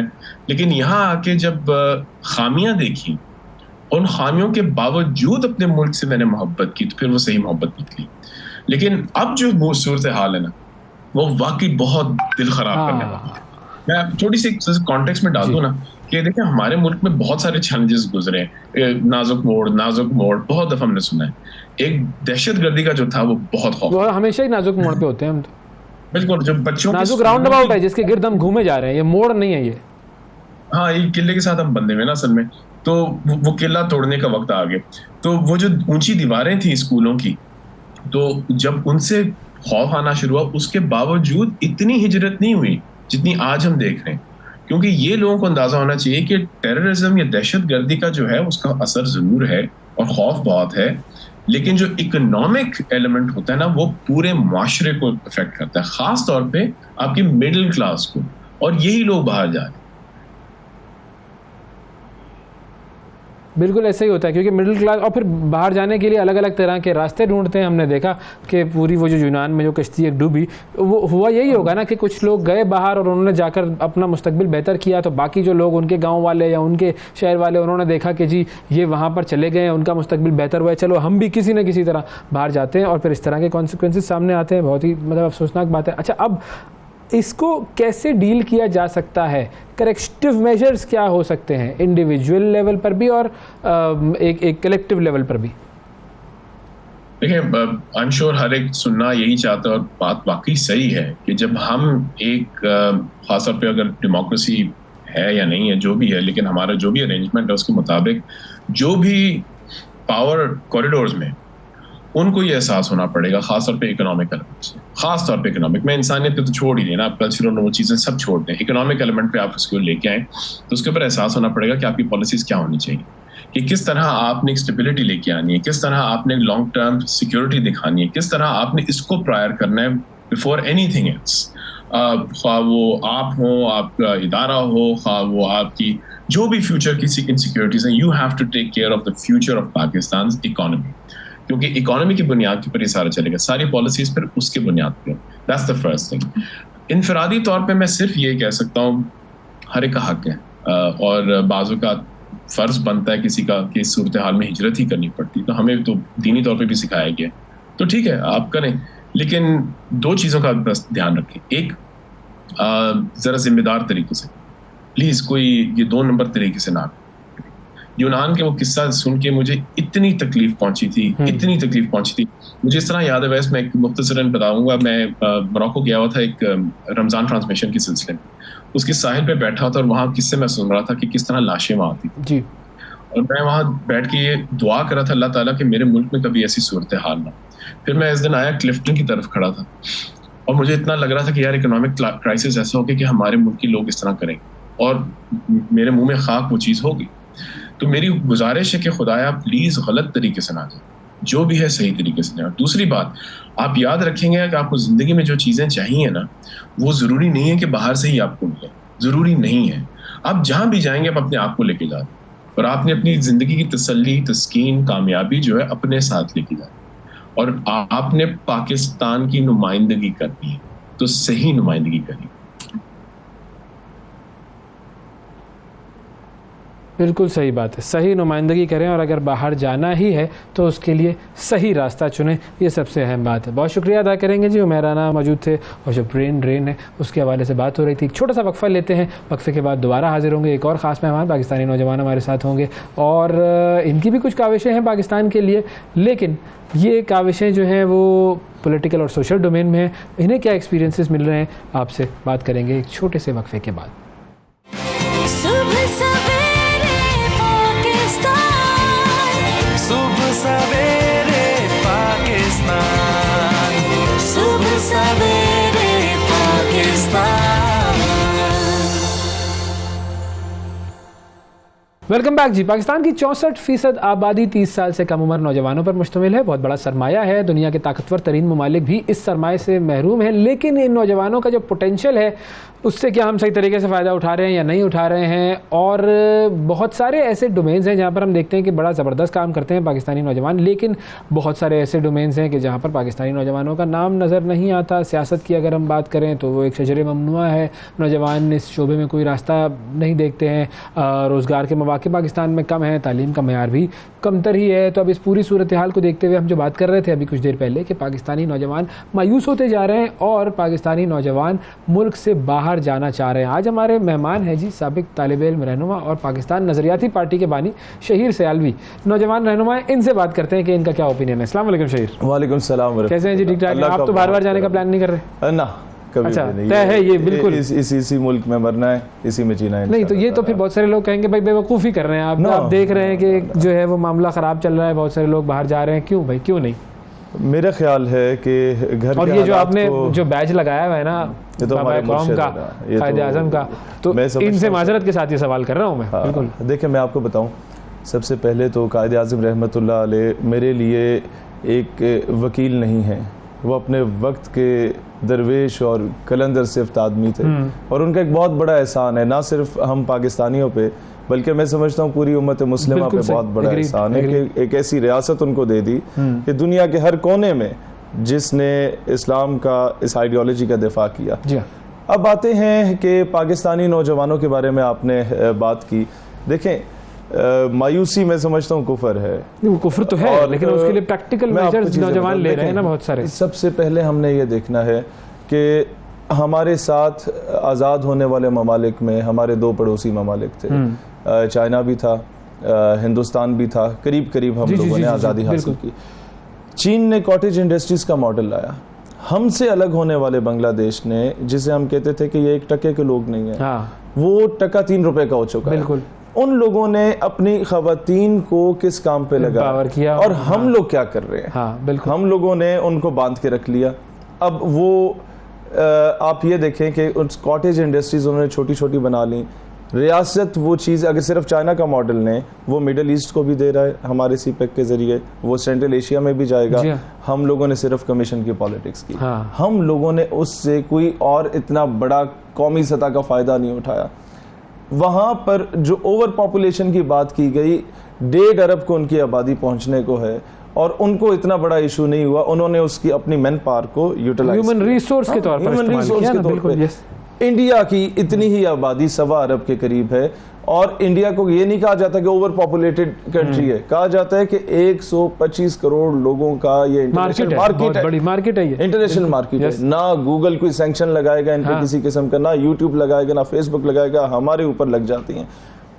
क्या मामला है? हमने अपनी 25 करोड़ आबादी पे ही ये कहना शुरू कर दिया कि हमारे पास वसाइल नहीं, क्योंकि हमारी मैनेजमेंट सही नहीं है ना। सिलिकॉन सिटी इंडिया में बनी जी। आप कि एक एक्सट्रीमिस्ट किस्म का आदमी जो बीजेपी को भी लीड कर रहा है, संगठन को भी लीड कर रहा है, शुद्धि को भी लीड कर रहा है, वो वहां पर शिवसेना को भी लीड कर रहा है, वो वहां के आरएसएस, आर्य समाज, ब्राह्मण समाज को लीड कर रहा है, still then he is patriotic towards his country. आप देखें उसके खिलाफ अगले इलेक्शन में क्या होता है, लेकिन बहरहाल उसने अपने लिए कहाँ पहुंचा है, तीसरी बार फिर चांद पे जाने का कर दिया, हम लोग कहाँ पे हैं। अच्छा, अब हमारा नौजवान जो है वो देखता है कि जी सियासतदान तो कुछ कर नहीं रहे, ये पूरी सिनेरियो हम इसी वजह से पहुंचे हैं ना कि बहसे थे इंडिविजुअल भी हमने कुछ नहीं किया, ना हमारे पॉलिटिशियंस ने कुछ किया, ना हमारे दीगर उदारों ने कुछ नहीं किया, किसी ने कख कुछ नहीं किया। ठीक है, अब नौजवान क्या कर सकता है? जैसे मिसाल के तौर पर आपने नजरियाती पार्टी बना ली है, अब नजरियाती पार्टी क्या है, क्यों है? पॉलिटिकल पार्टी के लिए तो वोट बैंक चाहिए होता है, वो कहाँ है? देखिए, मैं आपको बताऊं, हमने तो 12 साल स्टूडेंट पॉलिटिक्स में अपना किरदार अदा किया। I was 16 years old after matriculation I started student politics. अच्छा, हर किस्म का ओखा सोखा वक्त देखा मैंने, सही है, और हर किस्म की कैदोबंद की सोबतें भी देख ली।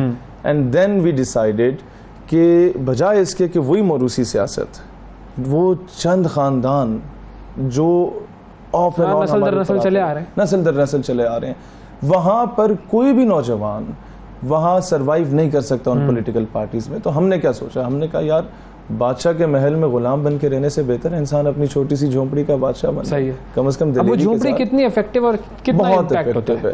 आपकी एक भी सीट हो असेंबली में, आपका बयानिया मजबूत हो, आप बयानिया रखते हो, उसे प्रैक्टिकल इम्प्लीमेंटेशन कराने की जुर्रत और इस्तिताअत रखते हो, आपके ऊपर किसी का प्रेशर ना हो, कोई पॉलिटिकल प्रेशर ना हो, आप खुद मुख्तार हों, तो आप सब कुछ करा सकते हैं। आप बेसिक से स्टार्ट करें। क्यों आज नौजवान बाहर जाने पे मजबूर हो चुका है? एक आम आदमी की तालीम उस म्यार की है जो तालीम गजेटेड ऑफिसर्स और एमएनए एमपीए सेनेटर्स के बच्चों की है? नहीं, बिल्कुल नहीं। इसका क्या सोल्यूशन है? मैं तो सोल्यूशन ला रहा हूँ। आज मैं चाहता हूँ कि ये आज बजाय इसके कि हम रोएं, अभी तक तो रोते ही रहे ना, आज सोल्यूशन ओरिएंटेड चीजों पे आ जाते हैं। बताएं फिर सोल्यूशन। पहली रेजोल्यूशन, सोल्यूशन, लेट्स से हमें मौका मिलता है, एक एमएनए एमपीए हमारा आ जाता है, पहली रेजोल्यूशन, तमाम 17 एंड अबव ग्रेड के गजेटेड ऑफिसर्स और एमएनए एमपीए सेनेटर्स पर लाजिम किया जाए कि उनके बच्चे 10वीं तक की तालीम सरकारी स्कूल में किसान मजदूर हारी के साथ, उसके बच्चे के साथ एक बेंच पे बैठ के अदा करें। तो ये तो मानेंगे नहीं ये लोग। मैं आपको बताता हूँ, रेजोल्यूशन लाना हमारा काम है, सही है, उसके नीचे लिख दिया कि ओपन बैलेट होगी। सर, जो उसके अगेंस्ट जाएगा ना, उसका वोटर फिर गिरबान पे आता है। ये उनकी मजबूरी हो जाएगी कि इस चीज़ को इम्प्लीमेंट किया जाए। आप अपनी फॉरेन पॉलिसी को बेहतर कर सकते हैं। आप कह सकते हैं हम तमाम मगरबी रियासतों को भाई बनाएंगे, वालिद नहीं बनाएंगे। बराबरी की सतह पे बात होगी, सही है, पाकिस्तान की इज्जत होगी, वकार होगा, मकाम होगा। अब ये जो सॉल्यूशंस हैं, ये इम्प्लीमेंट करने के लिए आपको जाहिर है नौजवानों को पॉलिटिक्स की तरफ रागिब करना पड़ेगा। वो रागिब क्यों नहीं है और कैसे होंगे? उसकी एक सबसे बड़ी वजह वैसे भी है कि 1989 के बाद जब स्टूडेंट ऑर्गेनाइजेशंस पर पाबंदी आई गई थी, उसके बाद से जो ये ब्रेन ड्रेन की बात हो रही थी, ये पॉलिटिक्स में भी यही मसला है। जो सेल्फ मेड स्टूडेंट लीडर्स हैं, जिन्होंने मदरसे की दाल खाई हुई है, जिन्होंने ढाबे पे जिंदगी गुजारी है, जिन लोगों ने लाल कुर्ती के बाज़ारों में जिस तरीके से ज़िंदगी गुजारी है बेचारों ने, जिन लोगों ने एक ग्रास रूट लेवल से उठे हैं, जिंदाबाद मुर्दाबाद के नारे लगाते लगाते, जिनको पता है पॉलिटिक्स का, जिन लोगों ने थड़े की सियासत भी की हुई है, जब तक वो मेन स्ट्रीम में नहीं आएंगे और एक बंदे को बच्चा पैदा नहीं होता कि उससे पहले कहा जाता है कि जनाब ये बहुत महान हस्ती है, तो उस तरीके से वो महान हस्ती होता है, आम आदमी का बच्चा पैदा होता है तो लाखों रुपए के कर्जे में होता है, लाखों रुपए के कर्जे में होता है। अब वो जो स्टूडेंट पॉलिटिक्स है, एक यूनिवर्सिटी में इलेक्शन हो गए, फॉर एग्जांपल स्टूडेंट यूनियन से पाबंदी हट जाती है, यूनिवर्सिटी में इलेक्शन होते हैं, जो बच्चा यूनिवर्सिटी में 1.5 लाख सेमेस्टर फीस अदा कर रहा है ना, वो बिरयानी की प्लेट में नहीं बिकेगा। उसको आपने लॉजिकली कन्विंस करना है कि मैं अगर जीत जाता हूं तो इस यूनिवर्सिटी में स्पोर्ट्स के रिलेटेड मेरी क्या पॉलिसी होगी, एजुकेशन से रिलेटेड मेरी क्या पॉलिसी होगी, को करिकुलर एक्टिविटी से रिलेटेड। वो एक नर्सरी बन जाता है ना आपको पॉलिटिक्स सिखाने की। आप सिर्फ ये देख लें, आप 12-14 मेन स्टूडेंट पॉलिटिक्स में रहने वाले लोगों का अगर बैकग्राउंड देखते हैं, मैं कईयों के नाम यहाँ लिए नहीं जा सकते, लेकिन आप ये देखें कि असेंबली में 350 एमएनएस बैठे हैं, वो एक तरफ, वो 12-14 एमएनएस एक तरफ, तीनों बड़ी पॉलिटिकल पार्टीज के वो ही लोग होते हैं जिनको बोलने का तो मौका कितना नौजवान है जो अभी इंटरेस्टेड है आपके ख्याल में सर मैं पॉलिटिक्स में आने? समझता हूँ इस वक्त तो बहुत शऊर आ चुका है लोगों में। लोग घास खाना छोड़ चुके हैं, लोग बाशऊर हो चुके हैं, लोग सवाल करना शुरू हो चुके हैं। सोशल मीडिया मैं समझता हूँ एटम बम है। क्या ये एटम बम काफ़ी है या सियासत में नौजवानों के आने के लिए उनके पास बहुत सारा पैसा भी होना चाहिए? मैं आपको बताऊं, जब आप नज़रिए की जदोजहद करते हैं ना तो आवाम आपको वोट भी देती है और नोट भी देती है। हाँ। मैंने इस्लामाबाद में 3-4 बड़े धरने दिए किसी दौर में और स्टूडेंट पॉलिटिक्स में दिए। आप मानेंगे मुझे नहीं पता कि रात को जब हम लोग हज़ारों का मजमा होता था और वो रज़ाइयाँ तोलाइयाँ और कैंप्स कहाँ से आते थे, और जिन लोगों को हम समझते थे ना। अच्छा एक चीज़ मैं आज भी इस्लामाबाद की आवाम से माजरत चाहूँगा, जो मैं कहता था ये बर्गर लोग हैं, ये मम्मी डैडी हैं।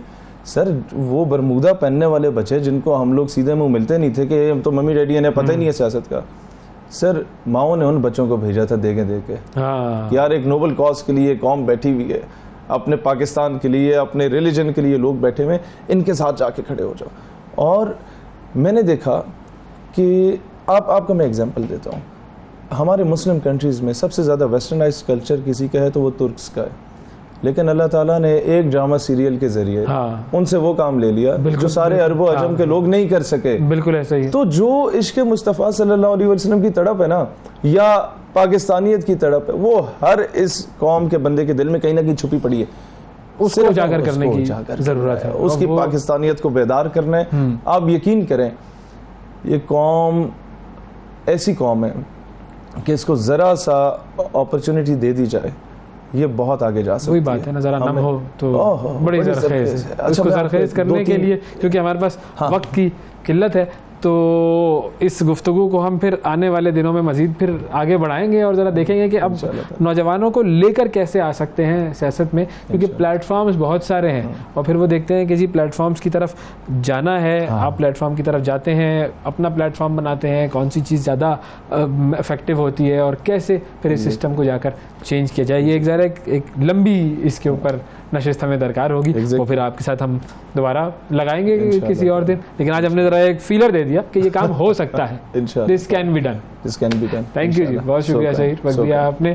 और नाज़रीन आपने भी देखा कि एक तरफ नेगेटिविटी तो है लेकिन एक तरफ पॉजिटिविटी भी है।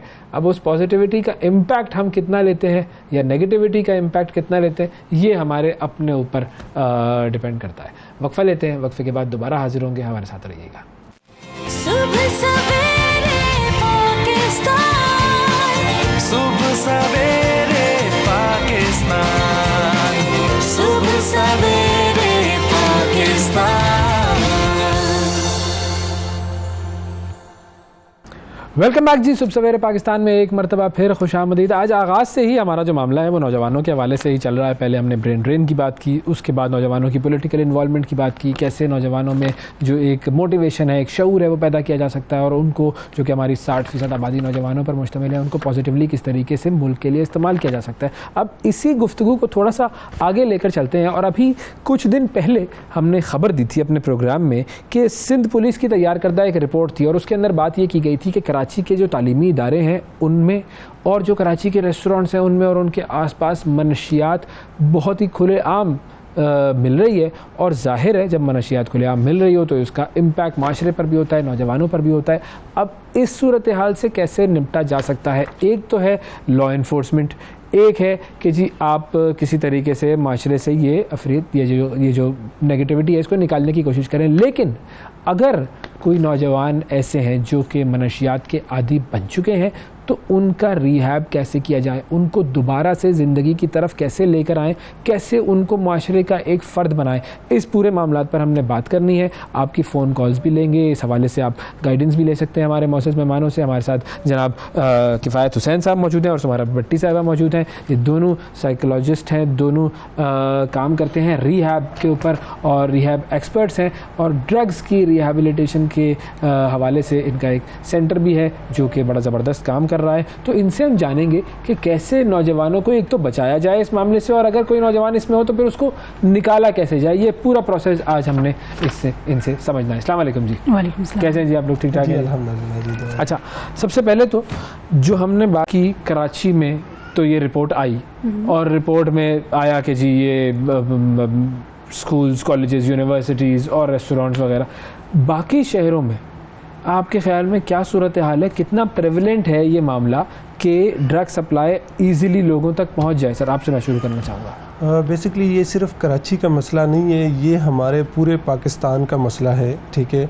इवन के इसमें पाकिस्तान के वो तमाम बड़े शहर भी आते हैं जहाँ पे इजीली ड्रग सप्लाई होता है। और आजकल जो दौर है वो सोशल मीडिया का दौर है, बिल्कुल। तो आपको एक क्लिक पे ड्रग्स घर पे ही अवेलेबल हो जाती है, क्योंकि ये हमारी बदकिस्मती है कि हम सोशल मीडिया के थ्रू जो है ना, जो बच्चे हैं वो माँ बाप तो यही समझते हैं कि उनको हम तो मोबाइल दे दिया है और जो है ना वो अपना काम कर रहे हैं, लेकिन जो है ना वो काम नहीं कर रहे होते।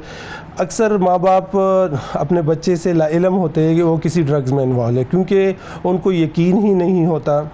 और जी हमारा बच्चा तो घर से कभी बाहर ही नहीं निकलता, हमारे नज़रों से कभी गुम नहीं होता। और ऐसे ही ये कि वो सोशल मीडिया के थ्रू जो है ना ड्रग्स मंगवाते, छत पे फेंक के चले जाते हैं और वो वहाँ से उठाते और अपने वॉशरूम में यूज़ कर लेते हैं। इसी तरह जो आजकल जो नौजवान, ज़्यादातर जो नौजवान नस्ल है जो आजकल आइस ड्रग्स में मुब्तला है, ठीक है, ये इजीली जो है ना सोशल मीडिया के थ्रू और कुछ ऑर्डर्स के थ्रू आपको ऑनलाइन मिल जाती है। ये केमिकल से तैयार करदा ड्रग्स है और आज बहुत से नौजवान इसमें मुब्तला हो रहे हैं और इसके नुकसानात भी बहुत ज़्यादा है, क्योंकि हमने देखा है कि जो नौजवान इसको इस्तेमाल करते हैं, एक दफ़ा यूज़ करने से वो नौजवान वो इसके आदी हो जाते हैं और आहिस्ता आहिस्ता फिर इसके जो है ना वो एडिक्ट हो जाते हैं। साथ साथ इसमें जो इसके जो नुकसान है वो चूँकि इसमें नफ्सियाती तौर पे इनको ज़्यादा डैमेज कर देते हैं। अच्छा, अब मैं इस पे आऊँगा कि चूँकि अब जैसे आप साइकोलॉजिस्ट हैं, आपने तो देख लिया कि इस बंदे में कुछ ना कुछ ऐसी हरकत और सकनात में अंदाज़ा लगा सकते हैं कि ये शायद ड्रग्स में हो। हर आम आदमी ऐसा नहीं होता, बिल्कुल। उसको कैसे पता लग सकता है कि उसके घर का कोई नौजवान ड्रग्स में मुब्तला है? उसके लिए सबसे ज़रूरी चीज़ ये है कि उनका रवैया, बिहेवियर उनमें चेंज आना शुरू हो जाता है, उनकी रूटीन डिस्टर्ब होना शुरू हो जाती है, आपके साथ उनकी कम्युनिकेशन स्किल्स में गैप आना शुरू हो जाता है। और सबसे बड़ी बात कि घर की जो रूल्स होते हैं, हर घर के अपने रूल्स होते हैं जो आपने बनाए हुए होते हैं, उसको वो तोड़ना शुरू कर देते हैं। और बहुत सारी चीज़ें आपको लग रहा है कि उनकी डिस्टर्ब हो रही हैं, आप देख रहे हो, ऑब्जर्व कर रहे हो, और जब भी आप उनसे बात करेंगे तो वो डिनाई करेंगे। अब इसमें कुछ सिम्टम्स ऐसे होते हैं जैसे स्लीप प्रॉब्लम आ गया, उनका वो पैटर्न नहीं रहता जो नेचुरल होता है, मूड स्विंग्स चेंज होना शुरू हो जाते हैं, उनकी एपिटाइट नॉर्मल नहीं होती है, उनके ओवरऑल जो एक्टिविटीज़ हैं या जैसे स्टडीज़ की अगर हम बात करें तो वो उसमें प्रॉब्लम आना शुरू हो जाती है। इसके अलावा अगर कोई बिजनेसमैन है, वो बिजनेस कर रहा है तो ड्रग्स में इन्वॉल्व है, उसके बिजनेस में इश्यूज आना शुरू हो जाते हैं। सो ओवरऑल जो भी आपका है प्रोडक्टिविटी जो भी है वो बहुत बुरी तरह मुतासिर होती है और साथ ही साथ आपकी psychological and overall physical health में भी डिक्लाइन आना शुरू हो जाता है। इसको ऑब्जर्व किया तो इसका मतलब है कहीं ना कहीं वो रेड फ्लैग जिसको आप इसको ऑब्जर्व और पेरेंट्स को पता चलता है। अब एक लाइन है कि हम अक्सर पेशेंट्स को कहते हैं कि आपकी प्री मॉर्बिड जो पर्सनैलिटी होती है वो बहुत अच्छे से चल रही होती है और उसमें बड़ी एक्टिविटीज़ होती हैं। जैसे ही पेरेंट्स को पता चलता है कि अब ये प्री मॉर्बिड तो नहीं रहा, पहले जैसा नहीं रहा और उसकी वो एक्टिविटीज भी नहीं रही, तो उनको क्लिक करता है कि ये कुछ तो है। और साथ ही साथ उनके बहुत ऐसे बिहेवियर भी होते हैं जिससे आपको शक होना शुरू हो जाता है। सही। अच्छा, हमारे पास कॉलर्स भी हैं जो कि आपसे बात करना चाहेंगे। जी, रिजवान साहब हैं जी लाहौर से। अस्सलाम वालेकुम। वालेकुम अस्सलाम। जी फरमाइए जी, क्या सवाल करेंगे? मेरा सवाल इनसे है जो आपके गेस्ट बैठे हुए हैं। मैं ये जानना चाह रहा हूँ कि मेरे भाई जो है वो आइस का नशा करते थे, तो अब वो ना बहुत शक करते हैं और घर में उनको हेलुसिनेशंस होती हैं बहुत ज़्यादा, और यहाँ पे कोई रिहैब है नहीं, हमें समझ नहीं आ रही कहाँ उनको चेक कराएं, क्या करें। अच्छा, अब ये शक करने वाला मामला क्या होता है? मतलब जी मैं बता देता हूँ। बेसिकली आइस, चूँकि मैंने पहले भी बताया, ऐसी ड्रग्स है जो ख़ास तौर पे केमिकल से तैयार करता है। ये कुछ दिन या कुछ महीनों जब मरीज़ यूज़ करता है, इसमें शक, हेलुसिनेशंस ये इस वजह से ही शुरू हो जाता है, ठीक है। मरीज़ डिल्यूजन में चला जाता है और मरीज़ को मतलब ये कि हर बंदे पे शक करना, हर बंदे पे जो है ना वो नेगेटिविटी उसमें सब मेरे खिलाफ है। जी सब मेरे खिलाफ है। जी बिल्कुल। आपके ब्रेन को इस तरीके से अफेक्ट करते हैं ना, स्टिमुलेंट्स होते हैं, ये आपकी ब्रेन की एक्टिविटी को बहुत ज़्यादा तेज़ कर देते हैं। आपके डोपामिन बहुत इन्हांस हो जाता है, आपके न्यूरोट्रांसमीटर्स जो होते हैं, केमिकल्स होते हैं, वो ज़रूरत से ज़्यादा जो है वो ब्रेन आपका प्रोड्यूस करता है, जिसकी वजह से आपकी परसेप्शन चेंज हो जाती है। सही। आपको नॉर्मल चीज़ें आप बहुत उनको एग्जैजरेट करते हैं और जो पर्सन यूज कर रहा है उसको लग रहा है कि वो बिल्कुल ठीक है। आप मतलब अगर उसको किसी ने कितना भी आपको जरा सा भी हाँ। जो है वो कोनी लग गई किसी की, तो आप कहेंगे इसने मुझ पे तशद्दुद किया, Exactly, वो या किसी ने exaggerate जरा सा चीजें ऊंची करते आवाज हैं। में बात की तो हाँ। आपको लगेगा कि और जैसे जहाँ ये बात गुस्सा कर रहे हैं कर रहा है। हेलुसिनेशंस की, वो ये होती है कि आपको वॉइसेस आ रही हैं, ठीक है, और आपको डिल्यूजन्स हो रहे हैं कि आपको कोई ऑब्जर्व कर रहा है, आपके पीछे लगा हुआ है, आपको नुकसान पहुंचाना चाहता है। ये बहुत ही डेंजरस साइड इफेक्ट है आइस का, जिसको हम मेथाम्फेटामिन अब कहते हैं। जो इन्होंने कहा कि जी अब मैं चाहता हूँ कि जी किसी रिहैब सेंटर में जाऊँ, तो क्या इसका इलाज घर पे नहीं हो सकता या इसके लिए रिहैब सेंटर्स ही जरूरी जी है? बिल्कुल, अगर चूंकि आइस जो ड्रग्स है इसका तो बिल्कुल ही किसी भी सूरत में घर पे इलाज मुमकिन नहीं होता। अच्छा, या और ड्रग्स हो, अगर जी कोई भी ड्रग्स हो तो इसमें घर पे इलाज मुमकिन इसलिए नहीं होता क्योंकि इनके विड्रॉल को डॉक्टर्स ने, साइकेट्रिस्ट ने मैनेज करना होता है। 24/7 डॉक्टर की मौजूदगी बड़ी ज़रूरी होती है क्योंकि घर पे आपका डॉक्टर नहीं होता, ठीक है।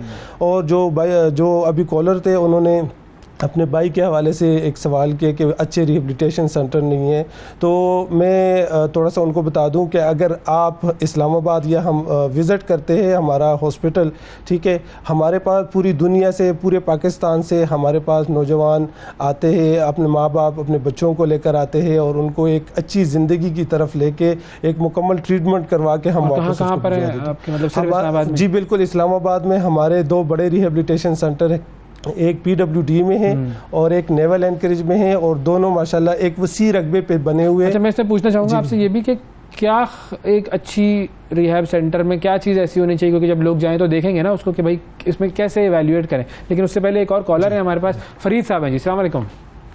वालेकुम सलाम भाईजान, क्या हाल है? बिल्कुल ठीक सर जी, फरमाइए क्या सवाल करेंगे? सवाल है किफायतुल्लाह साहब से सवाल है। तो मैं नशा खाता तकरीबन 8 साल हो गए, अच्छा। छोड़ने के लिए कर रहा हूँ, अभी मैं छोड़ नहीं सकता, पता नहीं क्या बात है।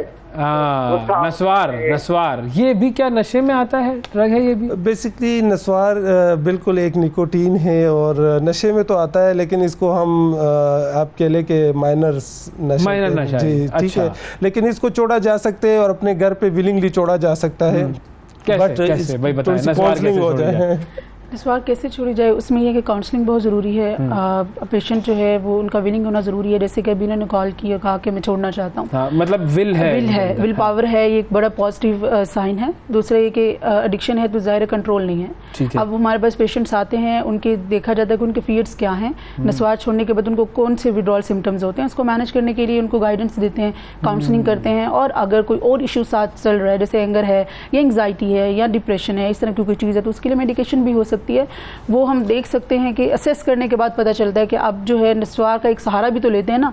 अब ये कि जब छोड़ेंगे तो मुझे गुस्सा आ रहा है या मुझे प्रॉब्लम हो रहा है या मुझे एंग्जाइटी हो रही है, तो उसको मैनेज करने के लिए हम उनको डिफरेंट वेज बताते हैं। ओके, मतलब क्योरेबल तो है, ठीक, क्योरेबल है, इसके प्रॉपर सेशंस होते हैं। अब एक अच्छा रिहैब सेंटर कैसा होता है, क्वालिटीज क्या क्या होनी चाहिए, फीचर्स? बेसिकली जो अच्छे रिहेबिलिटेशन सेंटर की सबसे पहले निशानी होती है कि वहाँ पे आपके पास क्वालिफाइड प्रोफेशनल्स मौजूद हो, जिसमें आपके पास psychiatrist, round the clock doctor, माहिर नफ्सियात, एडिक्शन काउंसलर और इसके साथ साथ आलमी दीन। ये वो लोग हैं जो किसी अच्छे रिहेबिलिटेशन सेंटर में इन प्रोफेशनल का होना बड़ा ज़रूरी होता है। अब सेकंड चीज़ पे आते हैं मेडिकेशन पे। बहुत से ऐसे जो रिहेबिलिटेशन सेंटर है उनके पास अच्छी मेडिकेशन नहीं है। हमारे पास अल्हम्दुलिल्लाह, चूंकि हमारे पास पूरी दुनिया से पेशेंट आते हैं, यूके, अमेरिका, कनाडा, नहीं अच्छे क्या? बेसिकली अच्छे हैं, लेकिन चूंकि वहाँ पे विलिंगली आप इलाज के लिए जाते हैं और अगर आप दूसरे दिन कहते कि मैंने जाना है तो आपको वो रोक नहीं सकते। अच्छा। यहाँ पे थोड़ा सा पाकिस्तान में एक इस्लामी मुल्क है, यहाँ पे जैसे कि हम पेशेंट को एडमिट करते हैं, हम पहले से उनको गाइड कर देते हैं कि इस बच्चे का जो ट्रीटमेंट होगा 45 डेज़ का होगा या 90 डेज़ का होगा। इसके पास फ़ोन की फैसिलिटी नहीं होगी, इसके पास इंटरनेट की फैसिलिटी नहीं होगी और इसका जो ट्रीटमेंट होगा ये सारे प्रोफेशनल्स करेंगे। इसके साथ साथ जो एक और अच्छी चीज़ जो रिहेबिलिटेशन सेंटर में, मतलब आपका एक लग्जरी टाइप जो है ना रिहेबिलिटेशन सेंटर होना चाहिए, जेल ना लगे, एक अच्छा घर जैसा इन्वायरमेंट होना चाहिए। वहाँ पे चहलकदमी के लिए, वॉक के लिए इंडोर और आउटडोर गेम्स आपके पास होने चाहिए। जैसे कि हमारे नेवल एनकरेज में, मतलब हमारा 4 कनाल पे वो बना हुआ है और उसमें हम ज़्यादा से ज़्यादा 10 पेशेंट्स को रखते हैं और ज़्यादातर वो जो पेशेंट जो बाहर से आते हैं, इसमें पाकिस्तानी पेशेंट्स भी होते हैं, लेकिन चूँकि उस एक वसी रकबे पे बना हुआ है, इसमें वो सुबह के टाइम पे नमाज के बाद वॉक करते हैं, फिर शाम के टाइम पे वॉक करते हैं। उनको कोई ये नहीं लगता कि ये जेल है, घर जैसा माहौल दिया हुआ। इवन कि जो भी फैमिलीज विजिट करती है वो कहते हैं कि कम से कम ये जो आप लोगों ने रिहेबिलिटेशन सेंटर बनाए ये पीसी से अच्छा है। तो मतलब जब मरीज भी आए वहाँ पर तो उससे लगे कि हाँ मैं एक सही जगह पर हूँ। अच्छा, एक और हमारे साथ कॉलर्स काफ़ी सारे हैं जो कि करना चाह रहे हैं गुफ्तगू आपसे। रहीम साहब हैं जी, अस्सलाम वालेकुम। वालेकुम सलाम जी रहीम साहब फरमाइए, क्या सवाल करेंगे? सर, ये पान का और आइस का नशे का पूछना था, इनमें क्या किसका? पान का और आइस का। पान और आइस की रिलेशनशिप क्या है आपस में? कौन बंदा है जो पान भी खा रहा है और आइस भी खा रहा है? ये है कौन? रिलेशनशिप मैं बताती हूँ। अच्छा जी बताएं, ये कोई रिलेशनशिप है इसकी? देखिए, रिलेशनशिप किसी भी ड्रग का किसी के साथ नहीं होता, सबके डिफरेंट इफेक्ट्स होते हैं। जो रिलेशनशिप एक होता है वो है एडिक्शन की टेंडेंसी, कि आपके अंदर एडिक्शन की टेंडेंसी है। अगर आप पान यूज़ कर रहे हैं ना और बहुत अरसे से कर रहे हैं, अब आपको मज़ा नहीं आ रहा, आप दूसरे ड्रग्स पे जा रहे हो, तो ये एक रिलेशन है कि आपका प्लेयर जो है आपको नहीं मिल रहा, इनहांस करने के लिए, डिजायर इफेक्ट को बढ़ाने के लिए फिर आप आइस पे जाएंगे। और दूसरा ये होता है कि ये जो होता है मिक्सचर यूज करते हैं ना, तो उसमें ये वही है कि आपने प्लेयर को बढ़ाने के लिए आप एड अप करते हो चीजें, जैसे कैनबिस के साथ कुछ अल्कोहल यूज करते हैं, इस तरह की चीजें मिक्सर मल्टीप्लाई इफेक्ट कर लें ताकि उसका मल्टीप्लाई इफेक्ट करे और उनके जो प्लेयर है वो जरा ज्यादा उसको बढ़ाने के लिए। अच्छा, अब अगर हम बात करें कोई एक ऐसा शख्स है कि वो लो लेवल पर है, अभी उसने ड्रग्स स्टार्ट की हैं, और कोई ऐसा शख्स है जो कि बहुत हाई लेवल पर है और काफ़ी अरसे से ले रहा है, इन दोनों के तरीका इलाज में फ़र्क क्या होता है और कितना टाइम मैक्सिमम लगता है कि कोई इंसान बिल्कुल उससे पाक हो जाए? ठीक है, अभी आपने यूज़र की बात की है कि कुछ लोग यूज़र्स होते हैं जिनको उस तरीके से डिपेंडेंसी नहीं हुई। अब ये कि उनको एडमिशन की ज़रूरत नहीं होती, उनका आउटडोर बेसिस पे ट्रीटमेंट हो जाता है, काउंसलिंग के थ्रू होता है। जैसे मैंने पहले जिक्र किया नस्वार के हवाले से कि कुछ सिम्टम्स होते हैं, अगर मेडिसिन की ज़रूरत हो तो उसको विड्रॉल सिम्टम्स को मैनेज कर सकते हैं।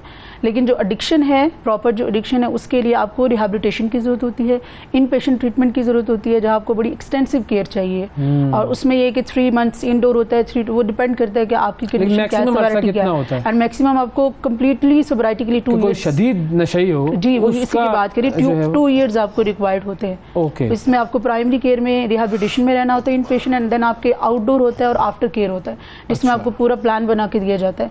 पेशेंट हमारे साथ फॉलोअप्स में रहते हैं और 2 इयर्स आपको लग जाते हैं एक कंप्लीट सोब्राइटी में आने के लिए। सही। अच्छा, एक और कॉलर है जी, उस्मा साहब है जी, अस्सलाम वालेकुम। सर जी उस्मा साहब फरमाइए। सर, कराची से बात कर रही हूँ। सर, मुझे ये बताइएगा कि बाज़ बच्चे, जैसे कि आजकल का माहौल चल रहा है, खास बच्चे आइस के नशे में इन्वॉल्व हो चुके हैं, उनको उस माहौल से कैसे निकाला जाए? हम मेंटली तौर पे तो उनको काबिल कर लेते हैं कि हम हमारी तरफ राग़िब हो जाएंगे, लेकिन उससे छुटकारा कैसे दिया जाए? अच्छा, अब ये आप किसी खास शख्स के हवाले से पूछ रही हैं या जनरली एक सवाल है? मैं ये जानना चाहूँगा। जनरली सवाल कर रही हूँ। मतलब खुदा न खास्ता कोई ऐसा तो नहीं है ना जो आपका कोई रिश्तेदार या घर में या कोई जानने वाला कोई ऐसे हैं जो इसमें इन्वॉल्व हो गए, जो कि मैं जानती हूँ उनको। अच्छा, और क्या एजेस हैं उनकी? सर 14 साल, 15 साल, 18 साल ऐसे है। 14-15 साल? अच्छा जी बताइए। ये जो बड़ी तशवीशनाक बात है, 14 साल का तो मैं बच्चा होता है। बिल्कुल, मैं आपको इससे कम एज का भी बता दूं, इस टाइम हमारे रिहेबिलिटेशन सेंटर में 12 साल का भी बच्चा है। अल्लाहु अकबर।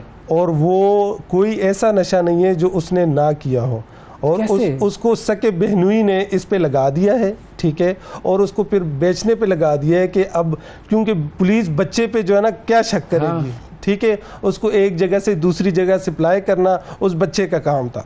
और उसको तभी ड्रग्स मिलती थी जब वो अपना पूरा सेल करके आ जाता था। और तब पूरा टारगेट करके जब पेमेंट ला के तो फिर उनको ड्रग्स मिलती थी। इवन के उसने इसके साथ साथ ड्रग्स के साथ साथ असला भी जो है ना वो सप्लाई करना शुरू कर दिया था।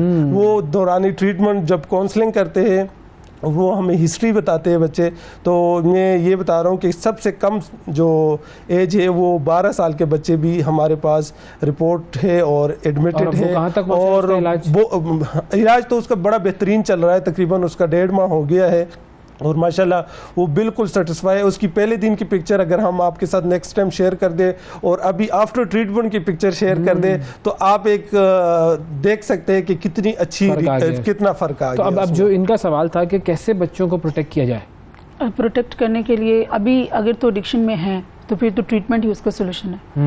और अगर उनको लग रहा है कि अभी स्टार्ट है, इनको भी यूज़र हैं, तो उसके लिए फिर ये कि फैमिली सपोर्ट सिस्टम स्ट्रॉन्ग होना चाहिए। उनको काउंसलिंग की तरफ लेके आएँ, आउटडोर बेसिस पे जो है वो लेके फैमिली सिस्टम बड़ा अहम है। फैमिली सिस्टम जो सपोर्ट सिस्टम है वो बहुत इंपॉर्टेंट है।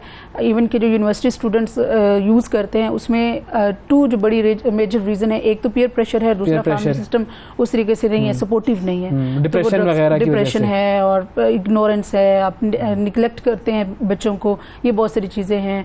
रूल्स डिफाइन नहीं कमान से निकल चुका होता है, निकल चुका होता है, सिस्टम को स्ट्रॉन्ग नहीं करते, अपनी औलाद से अपना रिश्ता मजबूत नहीं करते, और फिर हम चाहते हैं कि अचानक से बस वो सही हो जाए। फिर हम मौलवी साहब के पास लेके जाते हैं, किसी मोटिवेशनल स्पीकर के पास लेके जाते हैं, किसी डॉक्टर के पास लेके जाते हैं, हम कहते हैं बस इसको सही कर दो। तो वो जो आपने 15 साल आपने उस बच्चे के ऊपर मेहनत नहीं की और आप कहते हैं कि 15 मिनट में वो सही हो जाए, तो ये हो नहीं सकता। फिर उसके लिए ज़रा लॉन्ग टर्म मेहनत की ज़रूरत होती है।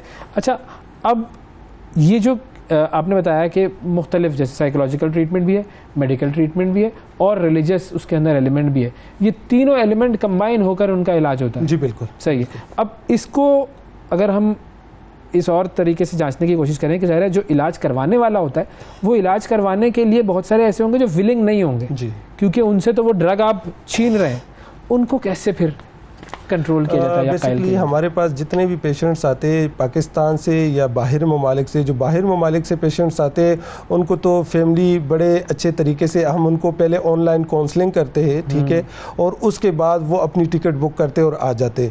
बहुत से ऐसे लोग जो कि पाकिस्तान में हमारे पेशेंट्स हैं वो विलिंगली नहीं आते, उनको एक इंटरवेंशन का तरीक़ाकार होता है कि फैमिली काउंसलिंग होती है और फैमिली काउंसलिंग के ज़रिए ही उनको इंटरवेंशन के ज़रिए जो है ना वो रिहेबिलिटेशन सेंटर तक लाया जा सकता है। सही है। बेसिकली ये कि आपने डिटेक्ट करना है और अपने बच्चों को फिर प्रोफेशनल्स रिहेबिलिटेशन सेंटर्स की तरफ लेकर जाना है।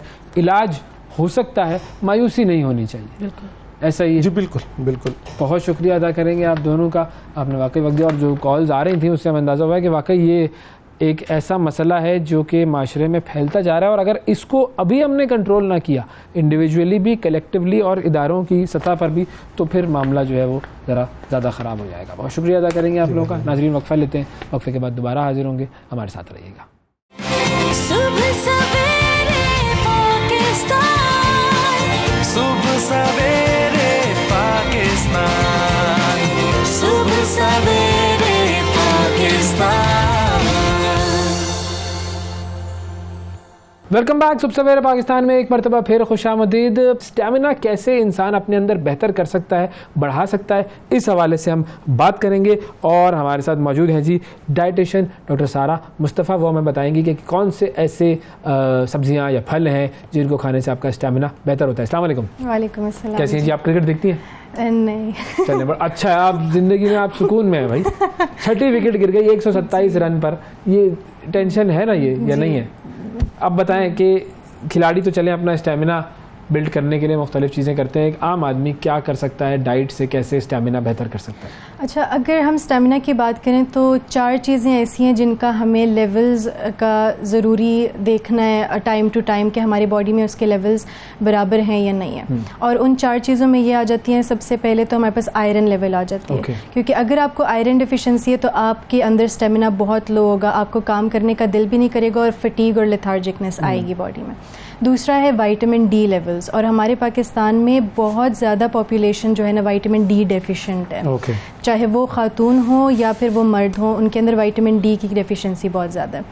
तो विटामिन डी के टेस्ट और लेवल्स जो है ना वो बराबर रखने हैं, और आयरन लेवल्स, और उसके बाद आ जाते हैं हमारे पास जिंक लेवल्स जो कि बहुत इंपॉर्टेंट है मर्दों के लिए भी, सबसे पहले मर्दों के लिए, फिर औरतों के लिए और बच्चों के लिए, और उसके बाद एंटीऑक्सीडेंट्स। ठीक है।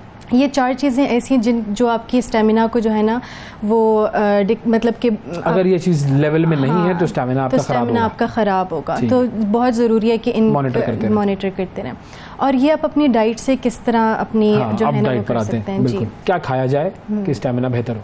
अच्छा, अगर आयरन की इनटेक आपने बढ़ानी है तो आप ग्रीन लीफी वेजिटेबल्स की तरफ जा सकते हैं, यानी उसमें हमारे पास पालक आ जाता है, साग, ये सारी चीज़ें जो हरी चीज़ नज़र आए, जो हरी चीज़ नज़र आए तो वो हरी चीज़ों में फिर वो भी आ जाती है, क्यूकम्बर वगैरह, उसमें शायद इतना कंटेंट ना हो आयरन का, लेकिन लीफी मतलब कि हरे पत्ते वो आप ले सकते हैं। उसके अलावा आयरन अंडों में भी पाया जाता है, वो एक वेजिटेबल तो नहीं है, लेकिन आप अगर डेयरी प्रोडक्ट्स का भी इस्तेमाल करते हैं, दूध का या अंडे का, तो उसमें भी आपका कुछ हद तक आपका आयरन हो जाता है कवर।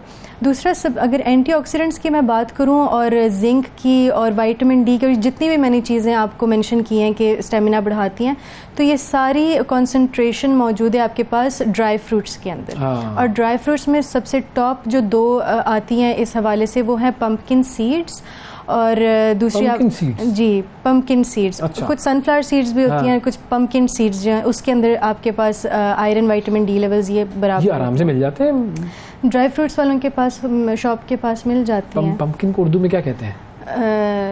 पता नहीं, उसको जाके पूछ, पता नहीं, पता है पंजाबी में चार मगज कहते हैं उसको शायद, पता नहीं, ये हमारे प्रोड्यूसर ने बताया, हो सकता है भाई पम्पकिन सीड जाके उससे कहिएगा, वो दे देगा जी पम्पकिन सीड्स। अच्छा। और उसके बाद जो है कैश्यू नट्स। अच्छा, काजू और पम्पकिन सीड्स जो ये दो ऐसी चीज़ें जिनके अंदर ये एंटीऑक्सीडेंट्स, विटामिन डी और ये सारी चीज़ें ना बहुत भर के मौजूद है। इवन कि आपको कुछ हद तक आयरन भी मिल जाएगी उससे। अच्छा। खजूरों का इस्तेमाल बहुत ज़रूरी है। आप सुबह उठते बेशक नहार मुँह 3 से 4 खजूर ले लिया करें, तो उससे ये होगा कि एक सस्टेन, आपकी बॉडी ना एक सस्टेन रिलीज पे चलती रहेगी। वो खजूर की जो एनर्जी है ना, वो आपकी सुबह ही आपको इतना चार्ज कर देगी कि आप उससे चलते रहेंगे। सही। दूसरा, हमारी वेजिटेबल्स में स्वीट पोटैटो, शकरकंदी जी, शकरकंदी इतनी पावरफुल चीज़ है ना, इतनी उसके अंदर ताकत है, और ताकत ऐसी है कि वो खा के फ़ौरन एनर्जी नहीं, वो आपको पूरे दिन में थोड़ी थोड़ी करके एनर्जी देगी। आप एक खाएंगे और वो पूरा दिन आपका चलेगा, तो अच्छा। उसकी एनर्जी, तो ये स्टेमिना के लिए बहुत अच्छा है, क्योंकि वो थोड़ी थोड़ी देर बाद सस्टेन रिलीज आपको देती है, उसके अंदर जो कॉम्पोनेंट्स हैं। सही है, सही है। अच्छा, ये पम्पकिन कद्दू नहीं होता?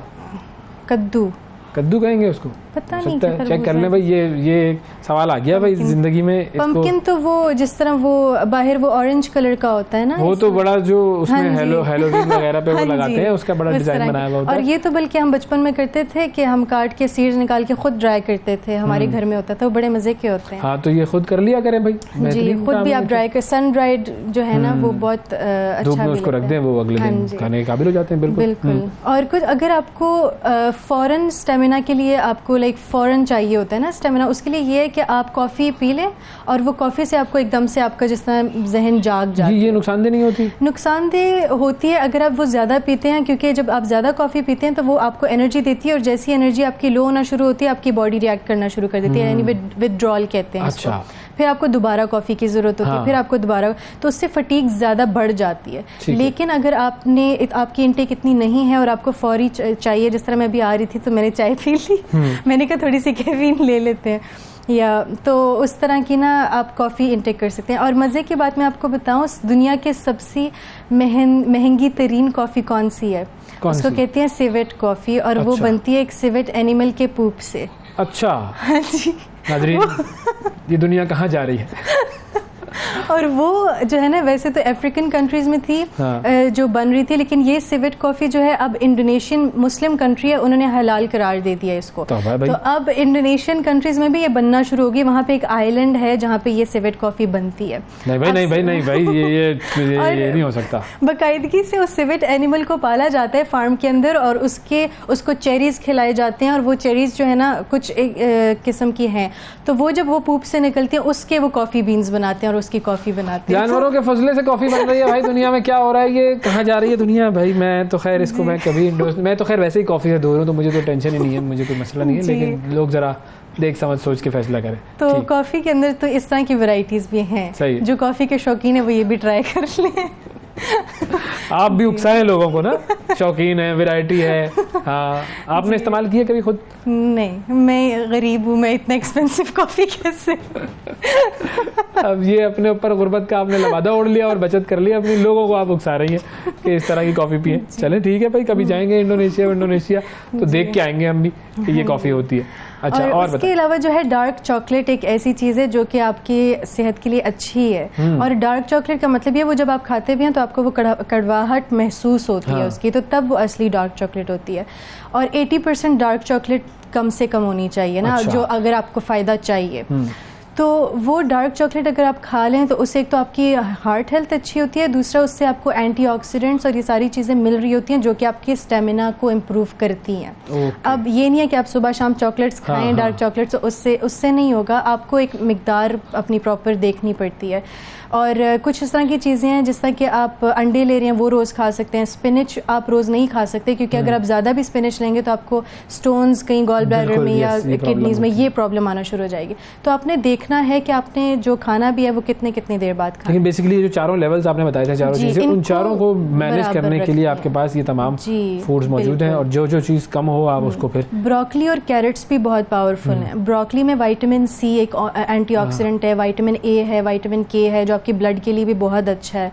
तो ब्रोकली भी बहुत अच्छी चीज़ है। और कैरेट्स भी बहुत अच्छी है, उसमें ऐसा विटामिन ए पाया जाता है जो कि जिसकी ताकत की वजह से आपकी आंखों की सेहत इतनी इम्प्रूव हो जाती है कि अगर जिनकी नज़रें भी कमज़ोर हैं वो कैरेट जूस रोज़ पिए ना तो उनकी वो भी काफ़ी हद तक इम्प्रूव हो जाती हैं। जो नज़रों का जो आपका है वो मतलब ऑप्टिशियंस कहते हैं आप ऐनक नहीं उतारनी वरना नज़र ज़्यादा कमज़ोर होती है, लेकिन आप जब कैरेट जूस और ये उसकी इंटेक बढ़ाएंगे तो आपकी वो एक तो वहाँ पे स्टॉप हो जाएगी नज़रें ख़राब होना और बल्कि इम्प्रूव होना, रिवर्स होना, आंखें खुल जाएंगी आपकी। जी बस ये तो पूरी कौम को पीना चाहिए गाजर का जूस ताकि कौम की आंखें खुले। बहुत सारे मामलात ऐसे हैं जिसपे कौम को चाहिए कि अपनी आंखें खोले और फिर उसको बहुत सारी चीज़ें पता लगेंगी। और जो चीज़ हमारी स्टेमिना को कम करती हैं वो है बड़ा गोश्त और इस तरह की मीठी चीज़ें जो कि प्रोसेस्ड फूड्स हैं, मीट है, और जो चीज़ें हमें ज़्यादा मिकदार में नहीं खानी चाहिए लेकिन हमें पसंद है और हम खाते हैं उनको।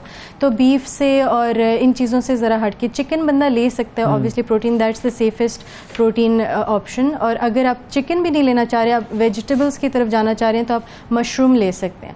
मशरूम में इतना प्रोटीन है कि वो आपके चिकन का सब्सटीट्यूट बन सकता है। जी, तो आप चिकन और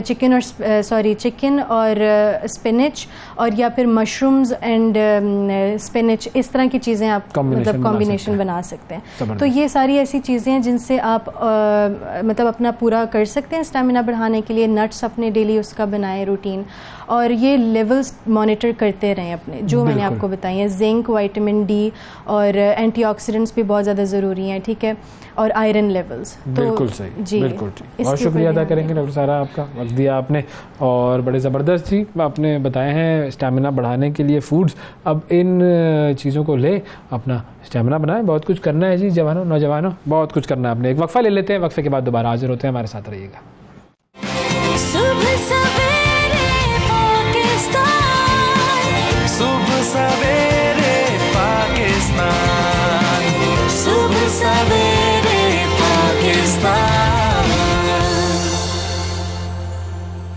वेलकम बैक जी। सुबह सवेरे पाकिस्तान में एक मरतबा फिर खुशामदीद। प्रोग्राम के आगाज़ में हमने जिक्र किया था कि आज यकम मुहर्रमुल हराम है और यकम मुहर्रमुल हराम हमें याद दिलाता है अमीरुल मोमिनीन सैयदना उमर फ़ारूक रज़ी अल्लाह ताला अन्हो की शहादत की। आपकी ज़िंदगी के हवाले से आज हम बात करेंगे और हमारे साथ मौजूद हैं जनाब मुफ्ती फ़ारूक अल क़ादरी साहब। अस्सलाम वालेकुम। वालेकुम अस्सलाम व रहमतुल्लाह। हज़रत बहुत शुक्रिया आपका, प्रोग्राम के लिए आपने वक्त निकाला।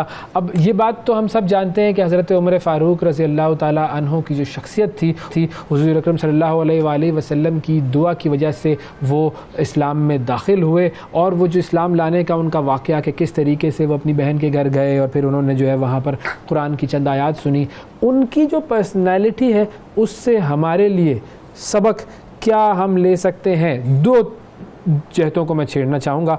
एक ये कि एक इंडिविजुअल सतह पर हम क्या कर सकते हैं और दूसरा उनकी जो हुक्मरानी के मामलात थे वो आज हमारे लिए किस तरह मशअल राह हैं। इन दोनों चीज़ों पर अगर आपकी हुज़ूर गुफ्तगू हो। जी बिल्कुल, सैयदना फ़ारूक आज़म रज़ी अल्लाह ताला अन्हु की शख्सियत को अगर हम चंद लफ्ज़ों में समोना चाहें तो हम यूँ कह सकते हैं कि वो रसूलुल्लाह सल्लल्लाहु अलैहि वसल्लम के औसाफ का मज़हर थे। अक्ल दानिश में आप कामिल थे, फ़हम व फ़रासत आप की ज़ात में लबरेज़ थी और रसूलुल्लाह सल्लल्लाहु अलैहि वसल्लम ने फरमाया है कि मेरी उम्मत का मुहद्दस आप हैं। मुहद्दस उस शख्सियत को कहते हैं जिसकी ज़बान से गैबी हक़ाइक़ का ज़ुहूर हो और जिसके कल्ब व ज़हन में इल्हामात का वरूद होता हो। आप रज़ी अल्लाह ताला अन्हु ने रसूलुल्लाह सल्लल्लाहु अलैहि वसल्लम से जहाँ बानी और अंदाज़े हुक्मरानी बतौर ख़ास सीखे।